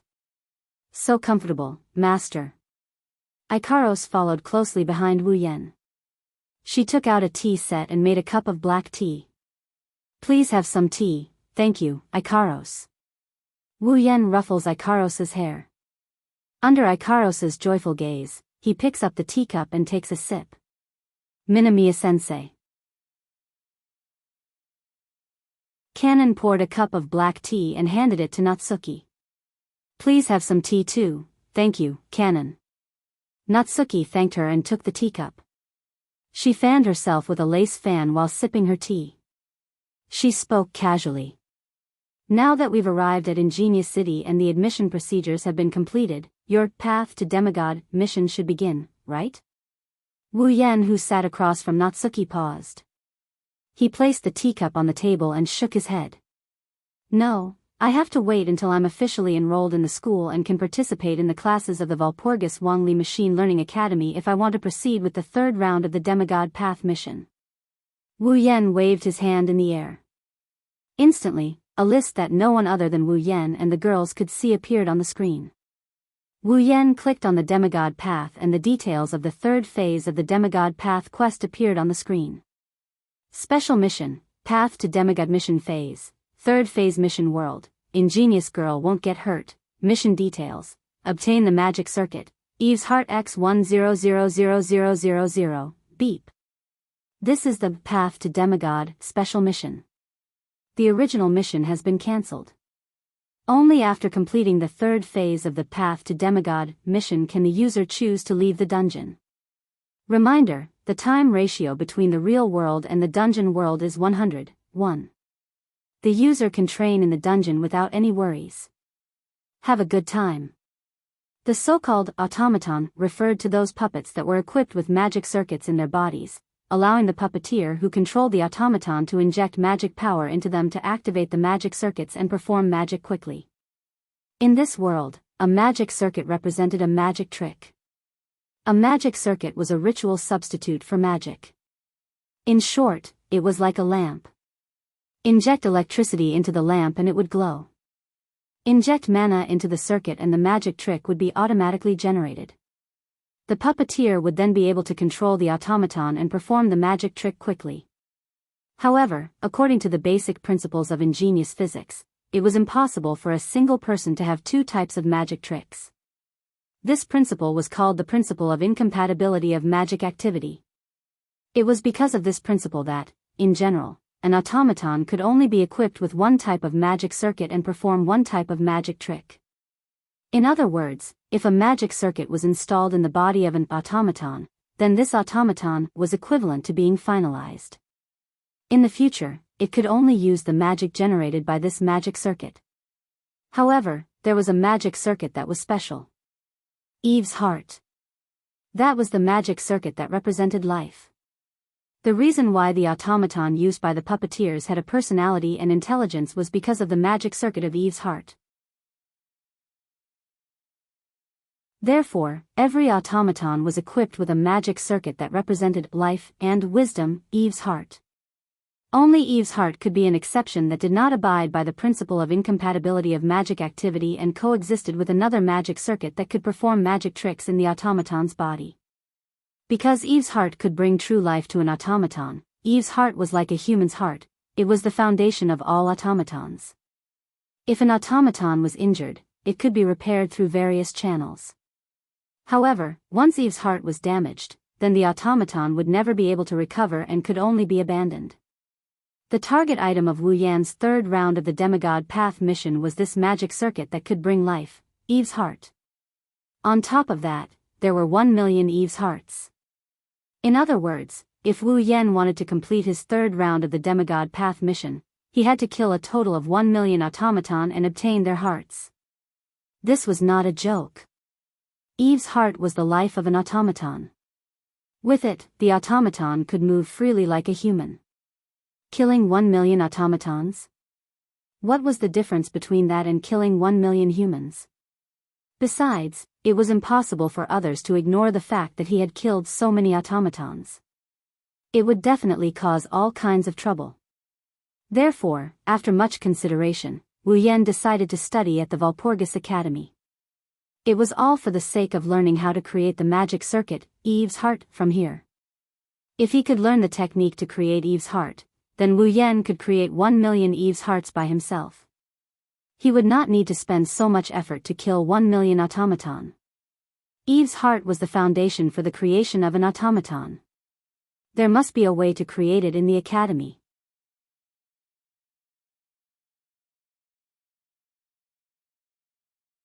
Chapter 1573.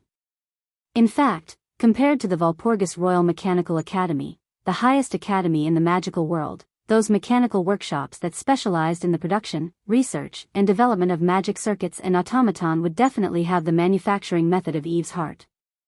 Although Eve's heart was a magic circuit that could bring life, it was also the foundation of automaton. It was the most common magic circuit. In terms of price, Eve's heart was cheaper than any other magic circuit. Therefore, if he could sneak into a workshop, it shouldn't be too difficult to come into contact with Eve's heart and obtain its manufacturing method. On the other hand, the Walpurgis Royal Mechanical Academy not only required expensive tuition fees, there were also all kinds of disputes. It was hard to guarantee that he wouldn't be involved in any troublesome matters.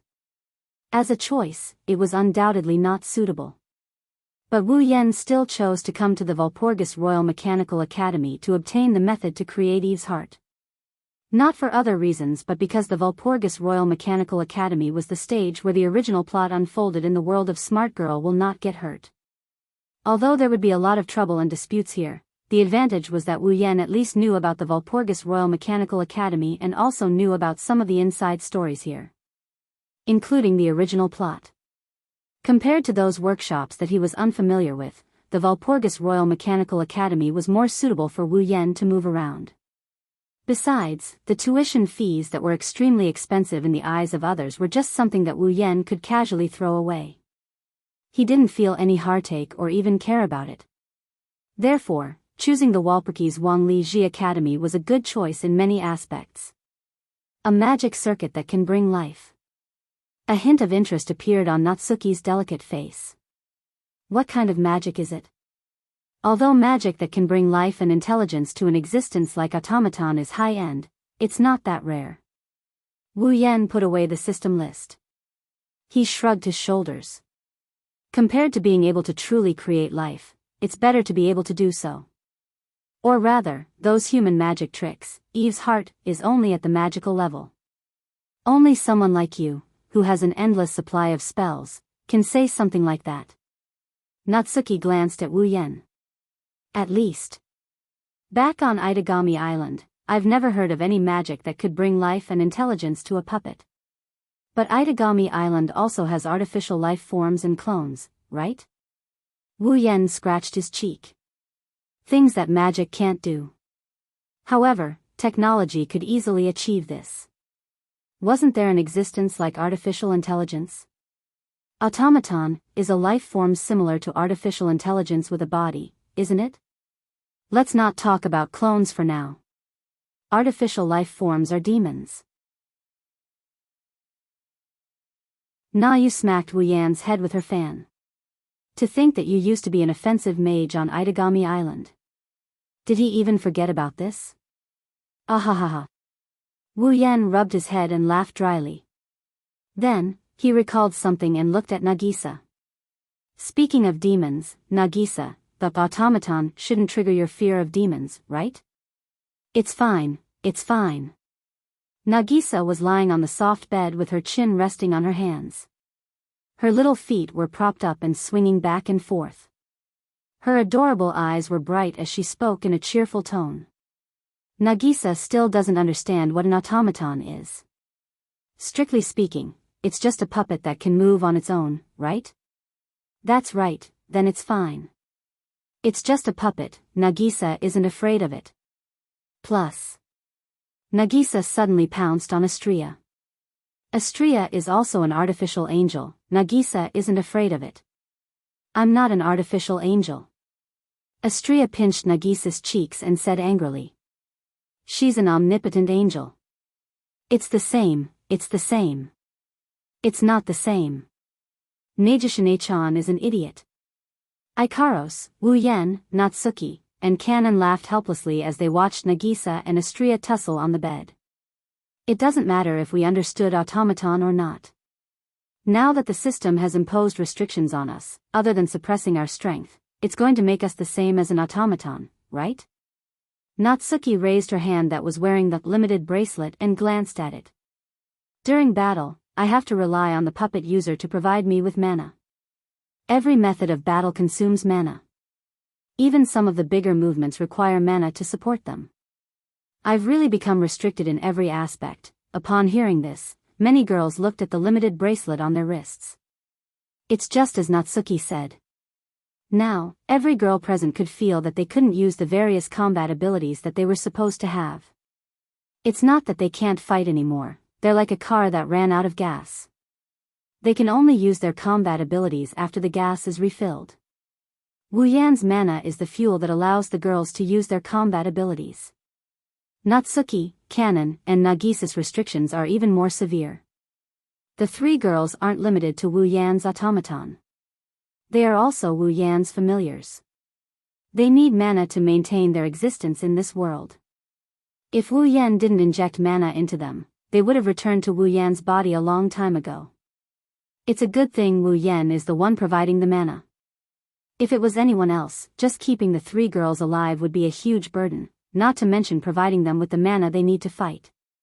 Even though you guys are limited to automaton, you guys still have elements that other automatons don't have. Wu Yan shook his head as he reminded them. An automaton can only carry one magic circuit and perform one magic trick other than Eve's heart, but you don't have such a restriction.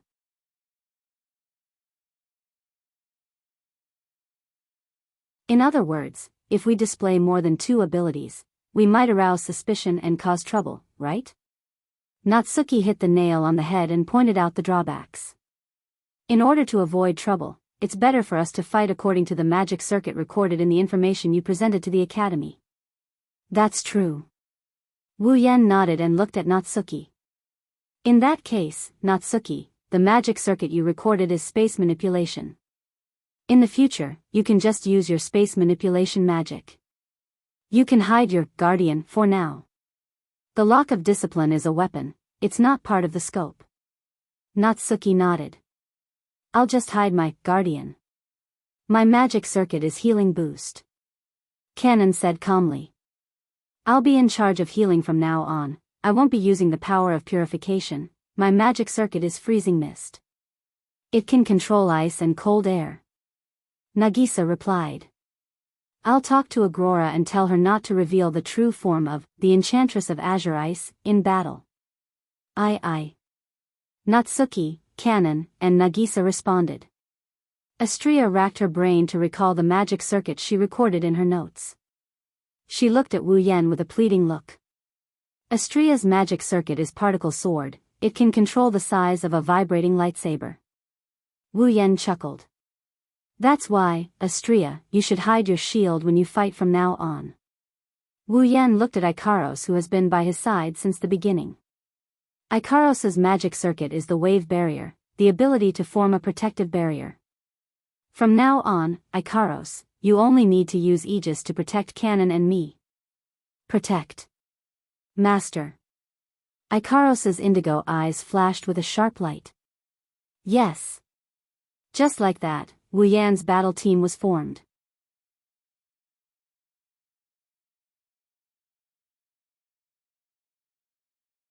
Chapter 1574. The next morning, wake up. Teacher. Wake up. Master. It's morning, in a daze. Wu Yan heard 2 indistinct but strangely familiar voices that were extremely close to his ears, trying to wake him up from his dreams. Really, teacher, don't sleep in anymore. Get up quickly. Master, I'm hungry. Let's go eat. As his hazy consciousness gradually cleared, the voice that drilled into Wu Yan's ears also became clear, causing Wu Yan to slowly open his eyes. Oh. Wake up, wake up. Yeah. When Wu Yan opened his eyes, Nagisa and Astria's beautiful faces entered his vision. Wu Yan finally woke up from his dream. Ikaros, Astria, Natsuki, Canon, Nagisa, and the other girls woke up in the bright dorm room under Kazuhi's sunlight. At this moment, Natsuki was sitting on a chair with a teacup in her hand. She was enjoying black tea. Canon stood beside Natsuki, holding a tea set in her hands like a maid. Natsuki's black tea was brewed by Canon. Nagisa and Astria laid on either side of Wu Yan, who was sleeping on the ground with a quilt covering his mattress. She looked at him with her red gem-like eyes, beaming with joy. Ikaros, on the other hand, stayed by Wu Yan's side as usual. She sat cross-legged on the side of the sleeping Wu Yan's head. It was as if Wu Yan was the only one left in her indigo pupils. From her eyes, Wu Yan could even see his own sleepy self. It was so bright that it made one's heart tremble. Good morning. Seeing Wu Yan gradually opening his eyes, Ikaros's pitiful pair of eyes flickered a little. She's the first one to greet him. Master, good morning. Teacher, master. Astria, Nagisa, and Canon also greeted Wu Yan in a cheerful and shy manner. Until now. Wu Yan recalled what had happened last night. In the Walpurgis Royal Academy of Engineering. The automaton of the puppeteer was classified as the personal belongings of the puppeteer. Therefore, the Walpurgis Wangli Robotics Academy would not provide another residence for the automaton of the puppeteer to live in. The puppeteer would either shut down the operation of his automaton and place the dormant automaton in a facility of the Walpurgis Wangli Robotics Academy that was dedicated to the safekeeping of robotics. either. He could only carry it with him. In other words, last night, Wu Yan's group of 6 stayed in the same dormitory. Or rather, even if he became an official student of the Walpurgis Royal Tactical Academy, Wu Yan would still have to stay in the same dorm with the group of girls. That's a lot of trouble, after all. There were 6 of them here.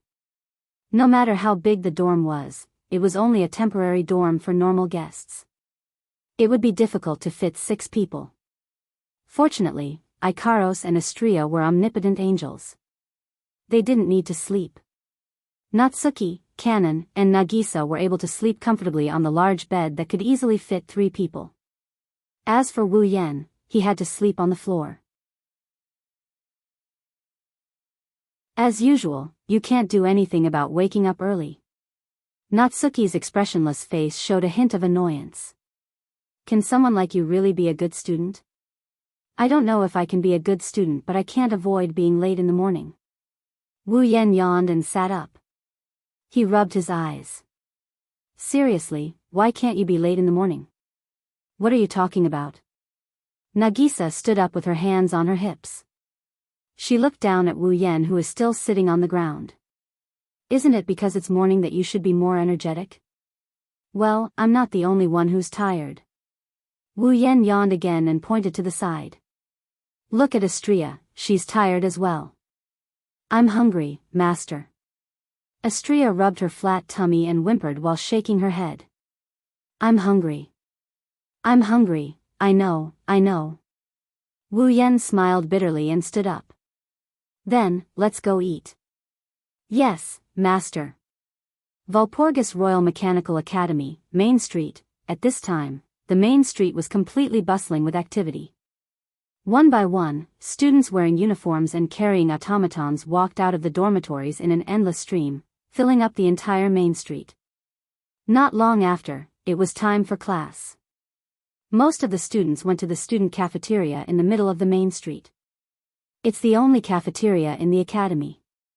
Other than this cafeteria, the only other cafeteria that serves food is the dorm downstairs. However, the food served in the cafeteria is fixed every day. Almost everyone eats the same dishes. Students with more money would avoid the dorm cafeteria and eat at the student cafeteria. However, it just so happened that most of the students in the Walpurgis Royal Tactical Academy were people who came from influential forces with high status. Otherwise, they wouldn't have been able to afford such an expensive tuition fee. Most of the students would abandon the dorm cafeteria and eat at the student cafeteria.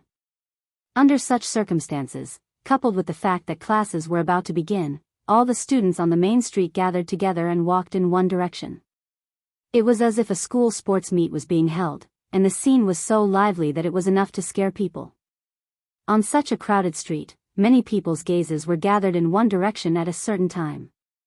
Wu Yan was leading a group of girls to the student cafeteria. That pink-haired girl is so pretty. The blonde one is pretty too. And that girl with short silver hair. She looks like a saintess.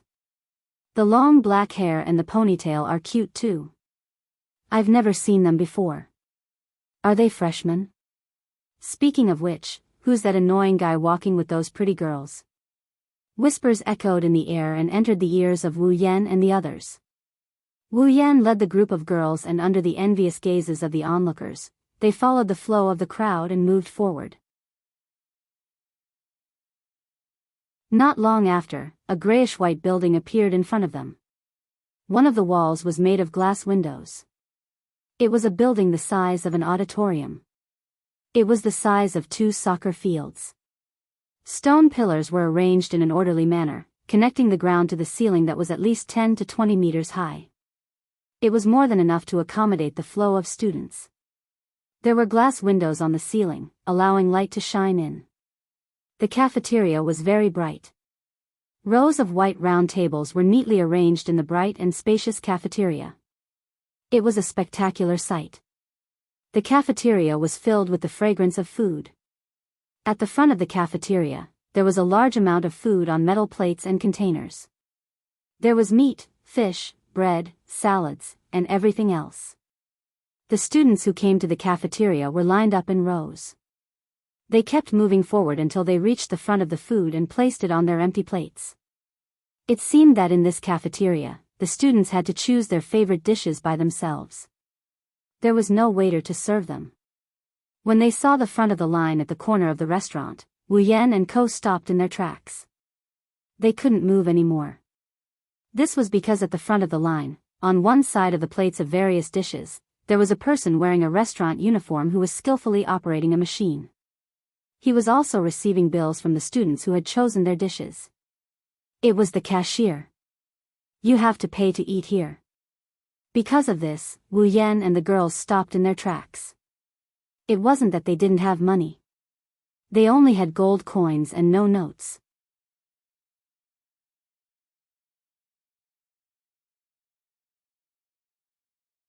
Chapter 1575. The group of people stood at the entrance of the restaurant and stared in the direction of the cashier in silence. It looks delicious. Astria, who is still oblivious to the situation, looked at the direction where the aroma is coming from. She kept tugging at Wu Yan's clothes. Let's go. Wu Yan rubbed his brows. He didn't know whether to laugh or cry. Restaurant charges? Wasn't this a matter of course? Even the meals provided to students in the dormitory cafeteria had to be paid. However, the meals in the dormitory cafeteria were already counted as food expenses and included in the tuition fees. Students did not need to pay cash when eating in the dormitory cafeteria. Wu Yan didn't have any cash since he had to pay the tuition fee in gold coins. In terms of yen, Wu Yan had lived in Heavenly Palace City in the Date Battle world, Itagami City in the Blood Raid world, and Fuyuki City in the Magical Girl Ilia world. However, this is Liverpool, the academic city of England, also known as the Smart City. In other words, the currency used here is pound sterling. Hey, Natsuki. Wu Yan rubbed his brows and looked at Natsuki. You are one of the top offensive magi in Itagami Island, the Witch of the Void, the name of which is feared by the demons. You must have worked in many places, right? For example, England, right? Are you an idiot? Natsuki said with an expressionless face. When I officially became an attack mage commander, I also became the prison barrier's warden. The one who was active as an attack mage commander was my avatar. Do you think it's that easy for me to leave Itagami Island and go to a place as far away as England? Natsuki said. Wu Yan fell silent and looked at Kanon and Nagisa. I have always lived on Itagami Island. Kanon helplessly looked at Wu Yan with her emerald eyes. So. I only collected English coins from my parents when I was young. Nagisa smiled awkwardly. Now, they are all in my house. Kanon and Nagisa's conversation. Wu Yan fell silent. He subconsciously looked at Ikaros. Ikaros muttered with a bit of unease. Do you want me to go grab some? This time. Wu Yan didn't say anything, his expression collapsed. Astria had a bad feeling about this. Tears started forming at the corner of her eyes. Are we not allowed to eat anymore? What should we do? Wu Yan couldn't help but lower his head when he saw Astria's expression as if she just saw the end of the world. He mumbled to himself. Why don't we let Ikaros go and snatch some back, if it's just a few? That should be fine, right? Are you an idiot? Someone behind Wu Yan and Co said the same thing as Natsuki. A voice that didn't sound friendly came from behind Wu Yan and company. Everyone was stunned. They turned around and looked at the source of the voice. They saw a person with long golden hair that reached his waist, blue eyes, and a small dragon on his beret. A young girl as beautiful as a fairy entered his field of vision. However, it was a pity that at this moment, that beautiful and alluring face. The corners of her mouth and eyes were twitching. She had a look of disbelief. What an idiot. Idiot. What an unparalleled idiot. You can't find another idiot like him even if you search the entire world. Without the slightest bit of politeness, the fairy-like beautiful young lady took a deep breath and began to insult the person she had just met yesterday. Rob? Aren't you afraid of being attacked by the discipline committee and the guards? Aren't you afraid your automaton will be confiscated? Or do you think that the price of producing a new automaton is more worth it than the money that you stole? You are. Astria tilted her head to the side and her eyes widened. She yelled out loud. You're the bad guy from yesterday. That's not my name. I'm not a bad guy. My name is Charlotte. Birao. The girl named Charlotte glared at Astria. Who's the bad guy here? Seal saw you guys looking troubled, so he came over to check on you guys. Sigmund, who was lying on top of Charlotte's head, suddenly said in his unique old voice. Even though he eavesdropped on us. He came with good intentions, he's not a bad guy. Actually, Seal has a good heart. Shut up. Sigmund. Charlotte's pretty face stiffened. He shouted in shame and anger. Be careful, I might replace your chicken with bread crumbs. Nagisa stood up and bowed apologetically to Charlotte. I'm really sorry about yesterday. Forget it, I also threw a tantrum. Let's call it even. Charlotte wasn't used to dealing with Nagisa's formal way of apologizing.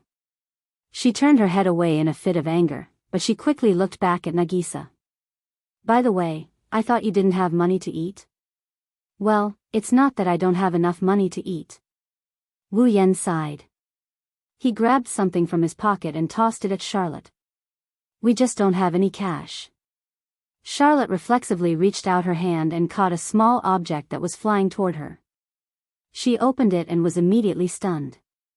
Lying in Charlotte's palm was a shiny gold coin. A gold coin? Charlotte's face stiffened again. Should I say it's an accident? Or should I say it's within reason? Sigmund shook his head. To be able to carry 5 automatons with him, of course, he wouldn't be short of money. However, this so-called not short of money has already reached the level where he can casually put gold coins in his pocket. There are plenty of rich people in this academy. Natsuki said nonchalantly. Little girl, you must be a rich young lady, right? Who do you think I am?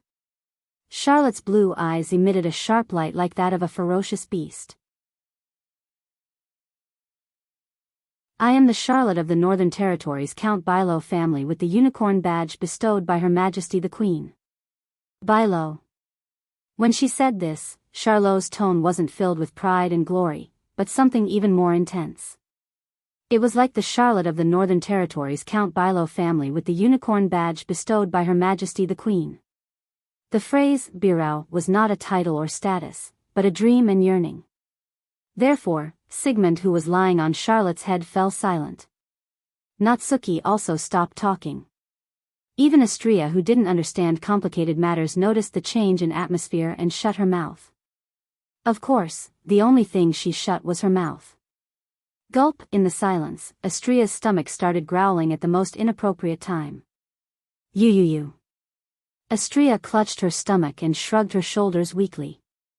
She sounded like she was about to cry. I'm hungry. The solemn atmosphere instantly collapsed, and Charlotte's resolute expression became powerless. You did it on purpose. After glaring at Wu Yan, Charlotte grabbed Wu Yan's hand and smashed the gold coin back into Wu Yan's hand. Then, Charlotte walked into the dining hall and said angrily. What are you waiting for? Do you really want to go hungry? I don't want to. Astria yelled out without hesitation.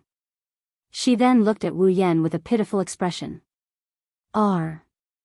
Astria-chan. Nagisa and Kanon looked at each other helplessly. You. Wu Yan shook his head. He didn't know whether to laugh or cry. Then let's follow her. Yay! It's time to eat.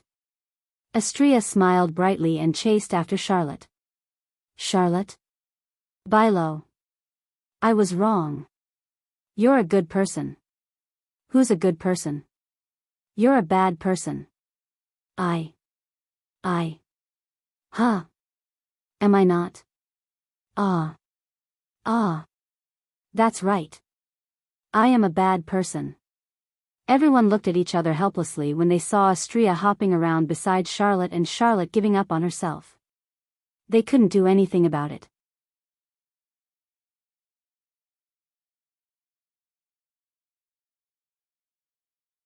Chapter 1576. Who? Astria held a plate of meat slices in one hand and a spaghetti rolled up with a fork in the other. She chewed on the spaghetti from time to time. Her beautiful face was bloated from eating. She had a blissful expression on her face. Ding! Cannon tidied up the empty plates and put them aside with an incredulous expression. On the other side, Ikaros was doing the same thing. She had a pitiful expression on her face. She didn't look surprised at all. Soon, the plates were stacked on top of each other by Astria's side. The height of the plates was still increasing. Right now, the plates were at least 20 centimeters tall. Nagisa was already stunned by the sight. Natsuki also looked like she was full. She looked at Astria, who was happily eating with her blue eyes, and sighed. In the dining hall, the rest of the students who were eating at the dining table all looked over with a dull expression. Their mouths were wide open and their jaws almost fell to the ground. What's even more hilarious is that some of them followed their master around. The automaton, that can also eat, seemed to think that the master who was watching Astria was enjoying this. It followed Astria's example and started eating as well. In the end, they were all lying on the table and couldn't get up anymore. The atmosphere in the cafeteria became eerie as the dead silence continued to spread. Even the staff of the restaurant and the chefs in the kitchen of the restaurant left their work and gathered in the distance, looking over here. They watched as Astria ate. Astria, who was stuffed like a bottomless pit, looked at each other in confusion. They must be wondering why such a beautiful girl would eat so much. That seductive body of hers can hold so much food, right? Of course. She's a beautiful girl. To have such a huge appetite, it must have given a huge shock to the students who were also eating in the cafeteria. Standing at the dining table, Sigmund, who was eating just now, was drowned by the dishes. His figure could not be seen at all, nor could he see his performance at this moment. Charlotte unconsciously let go of the sandwich in her hand, and the sandwich in her hand fell on the table with a thud. Everyone stared blankly at Astria, who was eating with a blissful expression on her face. No one said a word. After a long time, Charlotte finally took out a wallet from her arms with trembling hands. She opened it again with trembling hands. After checking all the notes inside, 2 streams of tears flowed down her cheeks. It's over, what's wrong? Wu Yan turned his attention back to Charlotte as if he's watching a good show. You don't have enough money? Of course it's impossible for me to use up all my money for a meal. Charlotte retorted. Then, she burst into tears again. But from the looks of it, I have to spend at least a month's worth of food on this meal. Mama, don't make a fuss out of nothing. Wu Yan grinned at Charlotte. With Astria's appetite, she should only be 70% full right now. If you're so surprised now, what are you going to do when she's 100% full? She's only 70% full? Charlotte shrieked and she grabbed Wu Yan by the collar. She pulled Wu Yan in front of her and she yelled at him. I don't care. You have to pay me back now. Huh? Looking at Charlotte's face that was inches away from his, smelling the fragrance coming from Charlotte's body, Wu Yan exclaimed in shock. Didn't you treat us to this meal? Who's treating you? Charlotte didn't hesitate to show her unreasonable side. Listen up, I'm the one who lent you money for this meal, not the other way around. You must pay. Fine. Wu Yan raised his hand in surrender. I will pay you back when I get some paper money.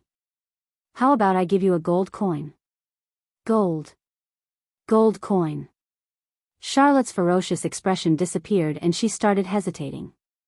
Astria's appetite is scary. She will have to pay a hefty price, but it's not to the point where she has to pay a gold coin. If she were to accept Wu Yan's gold coin, she would have profited from it.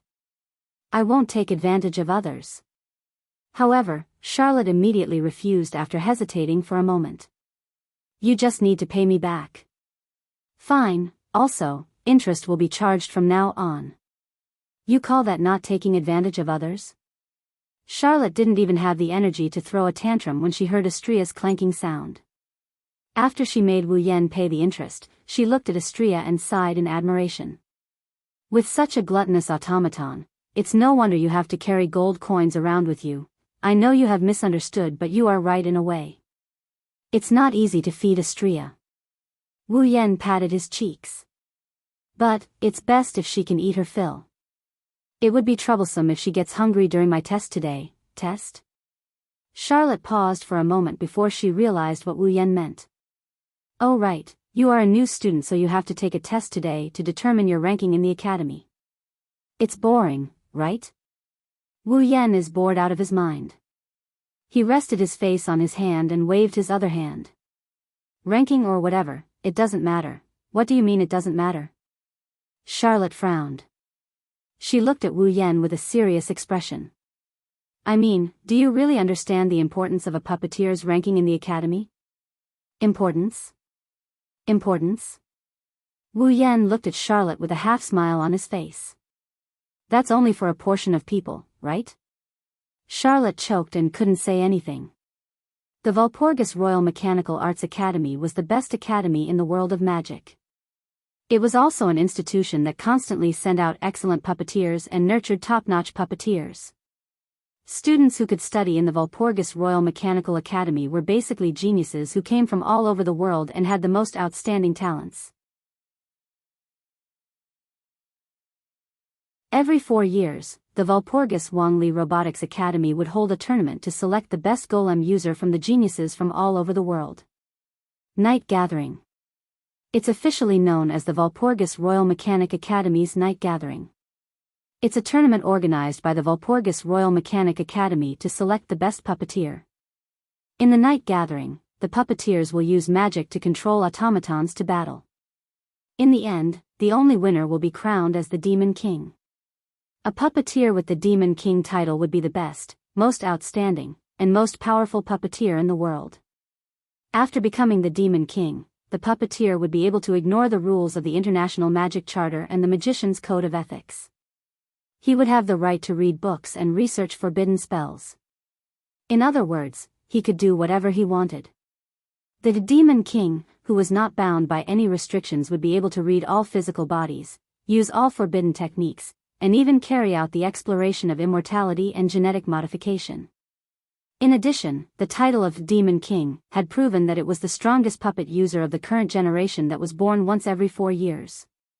Therefore, puppet users who received the title of Demon King would be treated like military officers no matter which country they were in. Wealth, fame, knowledge, power. The one who becomes the Demon King will have all of these. Only the top 100 students in the Walpurgis Royal Mechanic Academy can participate in the Night Gathering and have the right to compete for the Demon King title. That's why Charlotte mentioned the importance of ranking. That's why Wu Yan said it's only for a certain number of people. After all, as long as one isn't in the top 100, they can't participate in the Night Gathering. Naturally, for students who aren't in the top 100, the ranking in the academy isn't that important. Of course, that's for those who don't have the ability and don't want to compete for the Demon King title. Suddenly, a commotion came from outside the restaurant.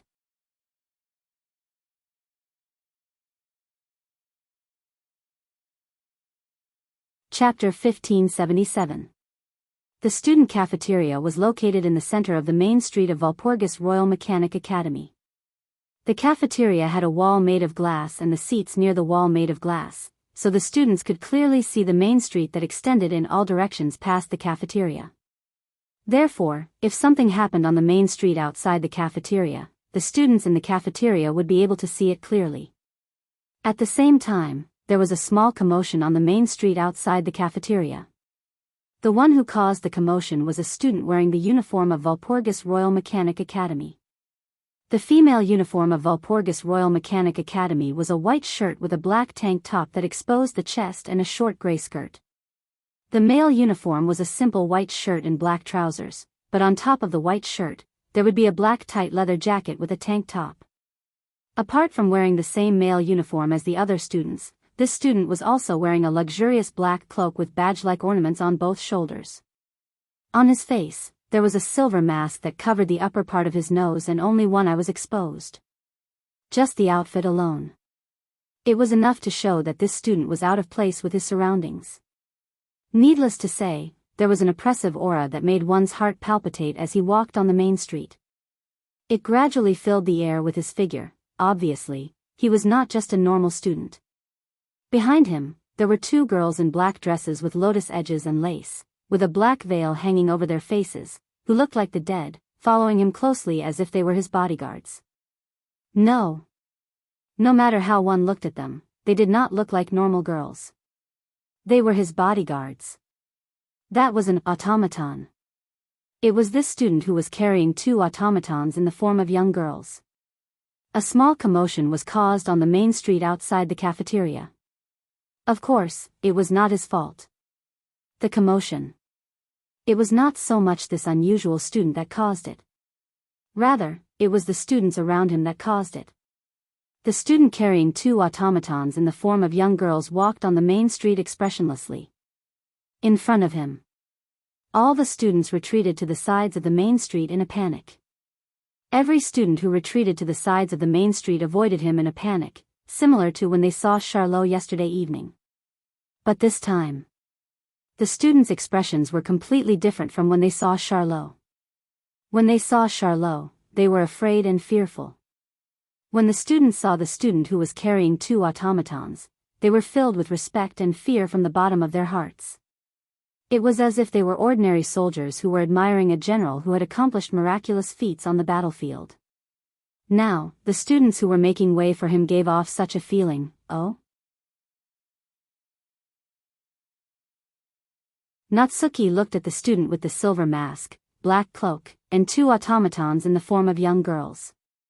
There's an interesting person here. Who is that person? Nagisa blinked her large, watery eyes. He seems very powerful. It's him. Charlot frowned when she saw the student with the silver mask. He is Magnus. Wu Yan interrupted her before she could finish. He is the best student in all his subjects in the academy, and his comprehensive score is the best in history. He can be said to be the most talented and the strongest genius since the Walpurgis Royal Mechanical Academy was established. Controlling 6 automatons that have the name of one-man force and whose combat ability is comparable to that of several warships when combined, is the puppeteer who is most likely to win the night meeting and win the title of Devil King. I said. Wu Yan had a strange smile on his face that Charlot couldn't understand. Am I right? Yes. Charlot's frown deepened when she saw the strange smile on Wu Yan's face, but she still nodded. Magnus' ingenious magic and magic power are far beyond the level of ordinary puppeteers and even the top puppeteers. Ever since he entered the school, he has shown his talent and climbed to the top of the night meeting ranking. He is a monster that even the ingenious professor who teaches practical combat said he has no chance of winning. Is that so? Wu Yan glanced at Magnus, who was walking on the main street. In other words, he is your strongest enemy who wants the title of Demon King, right? Yes. You are right. Charlot smiled bitterly. The number of automaton he controls is even more than you. Not only that, but each of them has a powerful combat power. If I were to fight 1 or 2 of them, I might still be able to find a slight chance of winning. If I were to fight 3 of them, it would be my limit. If I were to fight 4 of them, I would definitely lose. If I were to fight all 6 of them, no chance of winning. Charlot didn't say it out loud, but that was probably what she was trying to say. One-man force. Natsuki's blue eyes softened a little as she stared at Magnus. There was a slight ripple in her eyes. What? Wu Yan's lips curled into an amused grin. You're interested in him? A little. Natsuki said in an emotionless tone that startled Charlotte. Maybe it's because I haven't exercised for a long time, or maybe it's because I'm too weak. A little. I want to exercise a little. Exercise a little? Charlotte was stunned for a moment before she opened her mouth wide. You want to? Well, that's fine too. Wu Yan stood up and looked out the window. I wanted to see what level we are at. If our opponent is the number 1 in the academy, he should be able to give us a good result. What? What do you mean? A thought flashed through Charlot's mind. He was shocked by his own thoughts. Don't tell me you want to challenge Magnus? Are you crazy? He's an existence that can skillfully control 6 powerful automatons, do you know that? 6. Wu Yan rubbed his chin as if he's in a dilemma. I only have 5 automatons. I'm at a disadvantage in terms of numbers. You're only considering numbers? Aren't you a little too naive? Charlot stood up. Even if he only sent out an automaton, with Magnus' strength, he would be able to defeat 90% of the top 100 puppeteers who are qualified to participate in the night gathering, not to mention the fact that Magnus is strong enough to defeat more than 90% of the top 100 puppeteers. Not to mention, he's also good at group battles. Every time you add an automaton, it's not like you're adding more than 1 automaton. The increase in combat power isn't as simple as 1 plus 1. Do you think you have a chance of winning just because you have as many automatons as Magnus? Magnus' automaton is also very strong, but magic and skill are Magnus' strongest points. Charlotte became serious. Do you understand? In short, even if Wu Yan's automaton was stronger than Magnus' automaton, he couldn't beat Magnus in terms of magic power and technique. A truly powerful puppeteer, even if he was controlling the weakest automaton, would still be much more powerful than those puppeteers who had powerful automatons but were only there to make up the numbers. This was Charlotte's intention. In other words, in Charlotte's heart, Wu Yan's magic and skills were no match for Magnus. But it wasn't strange. Wu Yan is just a new student who hasn't been assigned to a dorm. He didn't even have a uniform yet. No one expected a new student to have the ability to defeat the number 1 genius puppeteer who broke the academy's record. Too bad Charlotte didn't know that. Wu Yan is indeed weak when it comes to puppeteer skills. But even if he doesn't have any skills, his magic power won't lose to anyone. Plus, I don't think my companions will lose to a coward who doesn't even dare to show his face. Leaving these words behind, Wu Yan turned around and walked towards the entrance of the restaurant. Natsuki and Ikaros' eyes lit up. They stood up and followed him. Kanon also stood up silently, bowed politely to the stunned Charlotte, and followed after them. Astria-chan. Nagisa grabbed Astria's hand and dragged her up. Stop eating. We're going to fight. You. Astria reluctantly gave up on the food on the table. She and Nagisa followed the rest of the group without hesitation. That idiot. Charlotte yelled and hurriedly chased after them with Sigmund.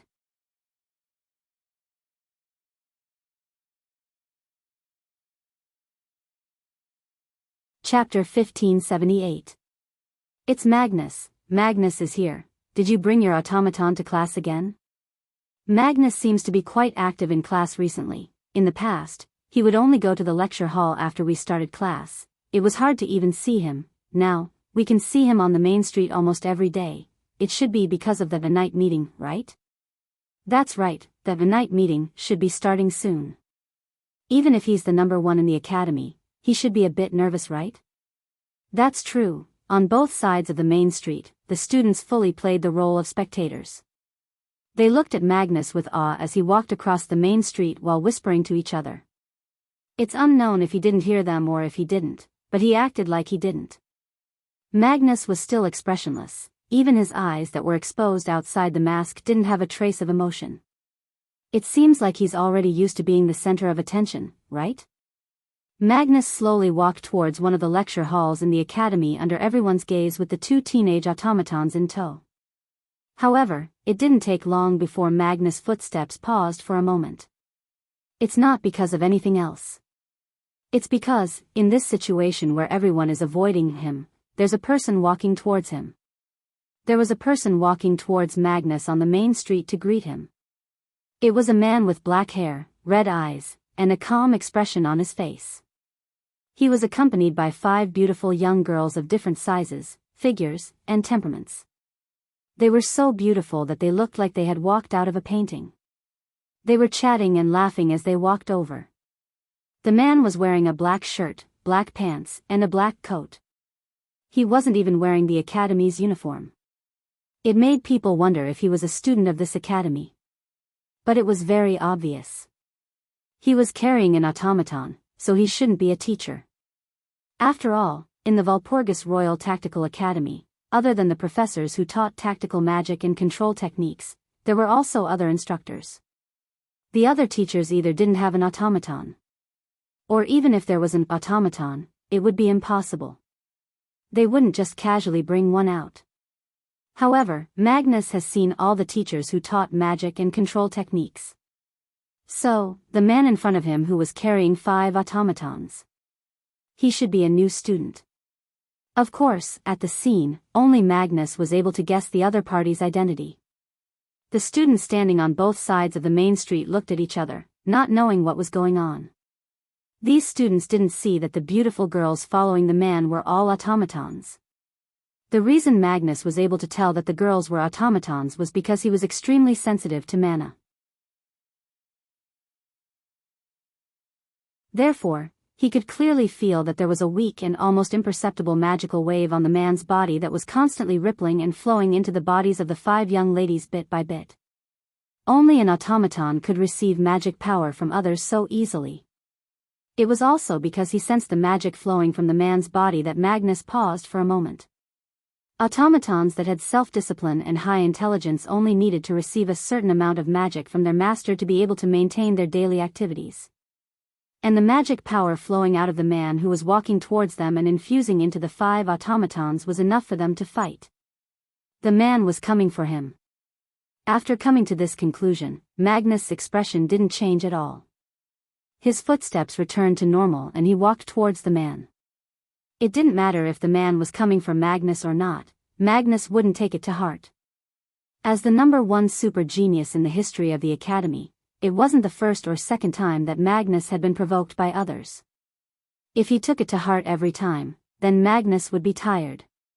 So, to Magnus, even though he hadn't been provoked in a long time, it was just a small interlude in his daily life. Nothing more. With this mentality, strands of weak magic rose from Magnus' body and poured into the 2 girls behind him as well as several other places. Under such circumstances, the distance between the 2 male automatons, who were also in the form of young girls, gradually narrowed. Until the distance between them was shortened to only 4 to 5 meters. Whoosh! In that instant, a gust of wind blew out from behind Magnus and blew towards the main street in front of him without any warning. Around them, all the students only saw a blur in front of their eyes. Following that, a fragrant scent drifted along with the wind. Then, on the main street, an unbelievable scene appeared in front of everyone's eyes. He saw a few girls wearing black dresses with lotus leaves and lace skirts. They also had a black curtain hanging over their faces, but their hair was of different colors. They held various weapons in their hands, and they were accompanied by 5 girls of different sizes. They flashed around the man who was not wearing a uniform. There were a total of 6 girls. Their faces were all covered by the black veil, making it impossible to see their faces. However, some of them held crimson swords, some crimson short sabers, some crimson spears, and some crimson sickles. As for those scarlet-red sharp weapons, they were now raised by the encirclement of young ladies. The razor-sharp edges of those weapons were pressed against the throat of the man who wasn't wearing a uniform. Of these 6 girls, 2 of them were the automatons that Magnus just brought with him. Where the other 4 came from, none of the students knew. But what made them feel incredulous wasn't that they didn't notice when the automatons of the top puppeteers of the 6 academies appeared and formed a circle around the man without a uniform. What truly caused them to feel disbelief was that the automaton of the #1 puppet user in the history of the 6 academies, and the sharp weapons that were pressed against the throat of the man who was not wearing a uniform, were all wrapped around by a chain that flickered with a faint purple light. It was a chain that extended out from the space behind the 6 girl-shaped automatons that had formed an encirclement. Where these shackles came from, when they appeared, and when they wrapped around the weapons of Magnus automatons? No one knew either. They only knew that under the effect of these shackles, even if the sharp weapons were aimed at the throat of the man without a uniform, they couldn't pierce any further. But on the other side, it was the complete opposite. In everyone's eyes, the undefeatable #1 powerhouse of the academy, Magnus. Compared to the man who was surrounded by 6 girls, there was only one girl in front of him. She had long golden hair that reached her ankles, tied with 2 white ribbons at the ends of her hair, splitting it into 2 ponytails. She was the girl who was beside the man who was surrounded just now. The girl was the same as the 6 girls surrounding the man without a uniform. She was holding a weapon in her hand. It was a laser lightsaber that was constantly vibrating and emitting a buzzing sound. This lightsaber was also raised by the girl at this moment and pressed against Magnus' throat. The 2 men standing face to face on the main street both had sharp weapons pressed against their throats. But one side was blocked by all sorts of weapons, while the other weapons were shackled by the purple light shackles and couldn't move at all. On the other side, there was only one weapon pressed against the throat, but if the owner wanted to stab it in, it would definitely be able to smoothly and cleanly slit the throat of the other party. In just an instant. Who was superior? It was immediately decided. The surrounding students were all shocked to the extreme. Charlotte, who caught up, froze on the spot, her face full of disbelief. Magnus' pupils continued to shrink until they were the size of a needle's tip.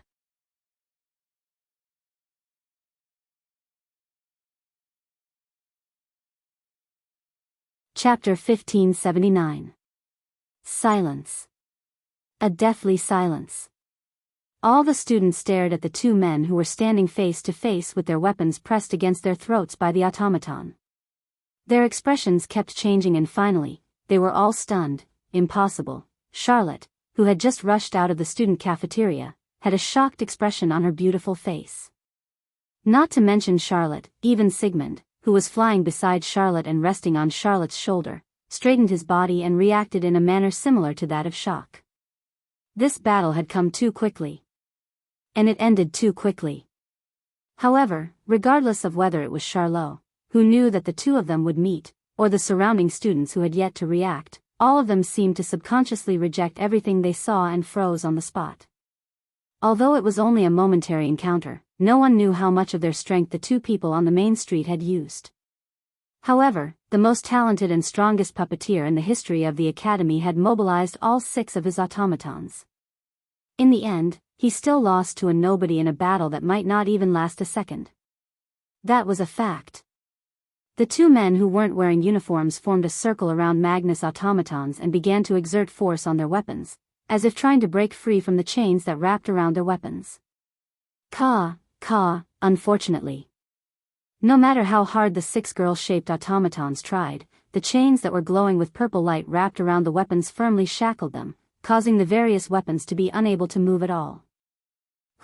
Left with no choice, the 6 young girl automaton decisively gave up on those weapons. With light footsteps, they nimbly retreated and chose to save their master instead. However, the laser lightsaber that was pressed against Magnus' throat gently moved forward and pierced the skin of Magnus' throat a little. The blood flowed down. It was just a very slight movement. Magnus' 6 automaton girls abruptly stopped in their tracks and stood in the middle of the main street, not daring to move anymore. Ding ding, at this moment, a figure appeared from the space.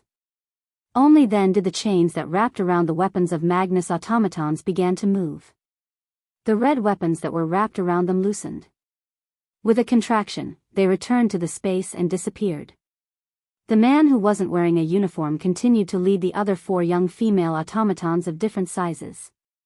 As if nothing had happened, his expression was as calm as ever as he walked towards Magnus with footsteps that could be heard by everyone present. Magnus' automatons immediately went on alert, but the other party ignored them and walked past them, even past Magnus, and headed to the other side of the main street. Then, the blonde girl who held the laser sword against Magnus' throat put away her weapon and jumped back to the man's side, walking towards the other side of the street. Looking at the man leaving with the 5 young girls without saying a word, no one at the scene made a sound. They only looked at him and used their gazes to send off the victor of the short encounter as he slowly walked away. You. Magnus, who had been silent for a long time, suddenly raised his head and spoke. Name? The man who wasn't wearing a uniform stopped, and the young female automatons also stopped. Shouldn't you say your own name before asking for someone else's name? Maintaining his posture with his back facing everyone, the man's casual and humorous voice echoed. Well, even though I already know your name, that's right, Magnus. Magnus spat out one word after another in a concise manner. Name? I'm not as famous as you. The man waved his hand and said with a smile. But you can call me Wu Yen, Wu Yen. The surrounding students lowered their heads and racked their brains to recall if they had any recollection of this name. Wu Yen. Charlotte repeated his name over and over again as if she's trying to engrave it in her mind. Wu Yen. Magnus nodded. I'll remember. After saying this, Magnus didn't even turn his head as he continued to walk towards the other side of the main street. Compared to Magnus' casual behavior as if nothing had happened, the 6 automatons around him were on full alert. Their positions changed subtly. It looked like they wanted to protect Magnus. They followed Magnus' footsteps and they kept looking back as if they were afraid Wu Yen would ambush them. Finally, they left the scene. At the same time, Wu Yen brought Natsuki, Ikaros, Astria, Kanon, and Nagisa away from Magnus. Their backs faced each other as they distanced themselves from Magnus. Charlotte finally reacted. She hurriedly brought Sigmund along and chased after the two of them once again. At the scene, there was only a crowd of students left. Their gazes swept over the backs of the two men who were running in opposite directions.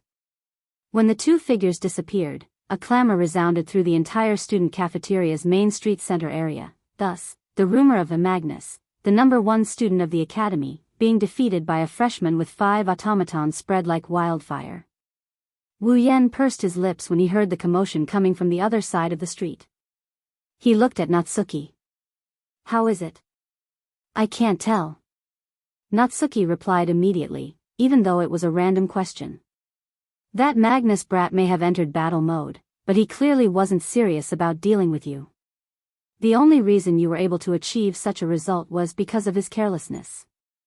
Therefore, we still have no way of determining his true strength. You're right. Wu Yen nodded in agreement. All of Magnus' automatons have been dispatched, but they haven't even activated their magic circuits. On the other hand, we've already used the magic circuits registered in the data. I'm sure we have the upper hand in terms of level. It's hard to tell how the battle will turn out if we don't actually fight. Natsuki looked straight ahead. At the very least, we can only use the magic circuits you registered. Let's do this then. Wu Yen thought for a bit and waved his hand. To be able to suppress Magnus in an instant when he was careless, it more or less proves that there aren't many people in the academy who can cause trouble for us, probably. Natsuki didn't deny it. Master. Ikaros, who was following behind Wu Yen, spoke up. Miss Charlotte is here, wait. Just as Ikaros finished her sentence, Charlotte caught up to Wu Yen and she glared at him while huffing and puffing. What happened just now? What did you do? Magnus was really defeated by you? Where did you come from, monster? Stop. Listening to Charlotte's barrage of questions, Wu Yen quickly raised his hand to stop her. Why do you have so many questions? How can there be nothing wrong with me? Charlotte leaned forward, almost touching Wu Yan's face. You defeated Magnus with only 2 automatons when he used all of his automatons. Even though only Natsuki and Astria made a move, that's still the majority of our forces.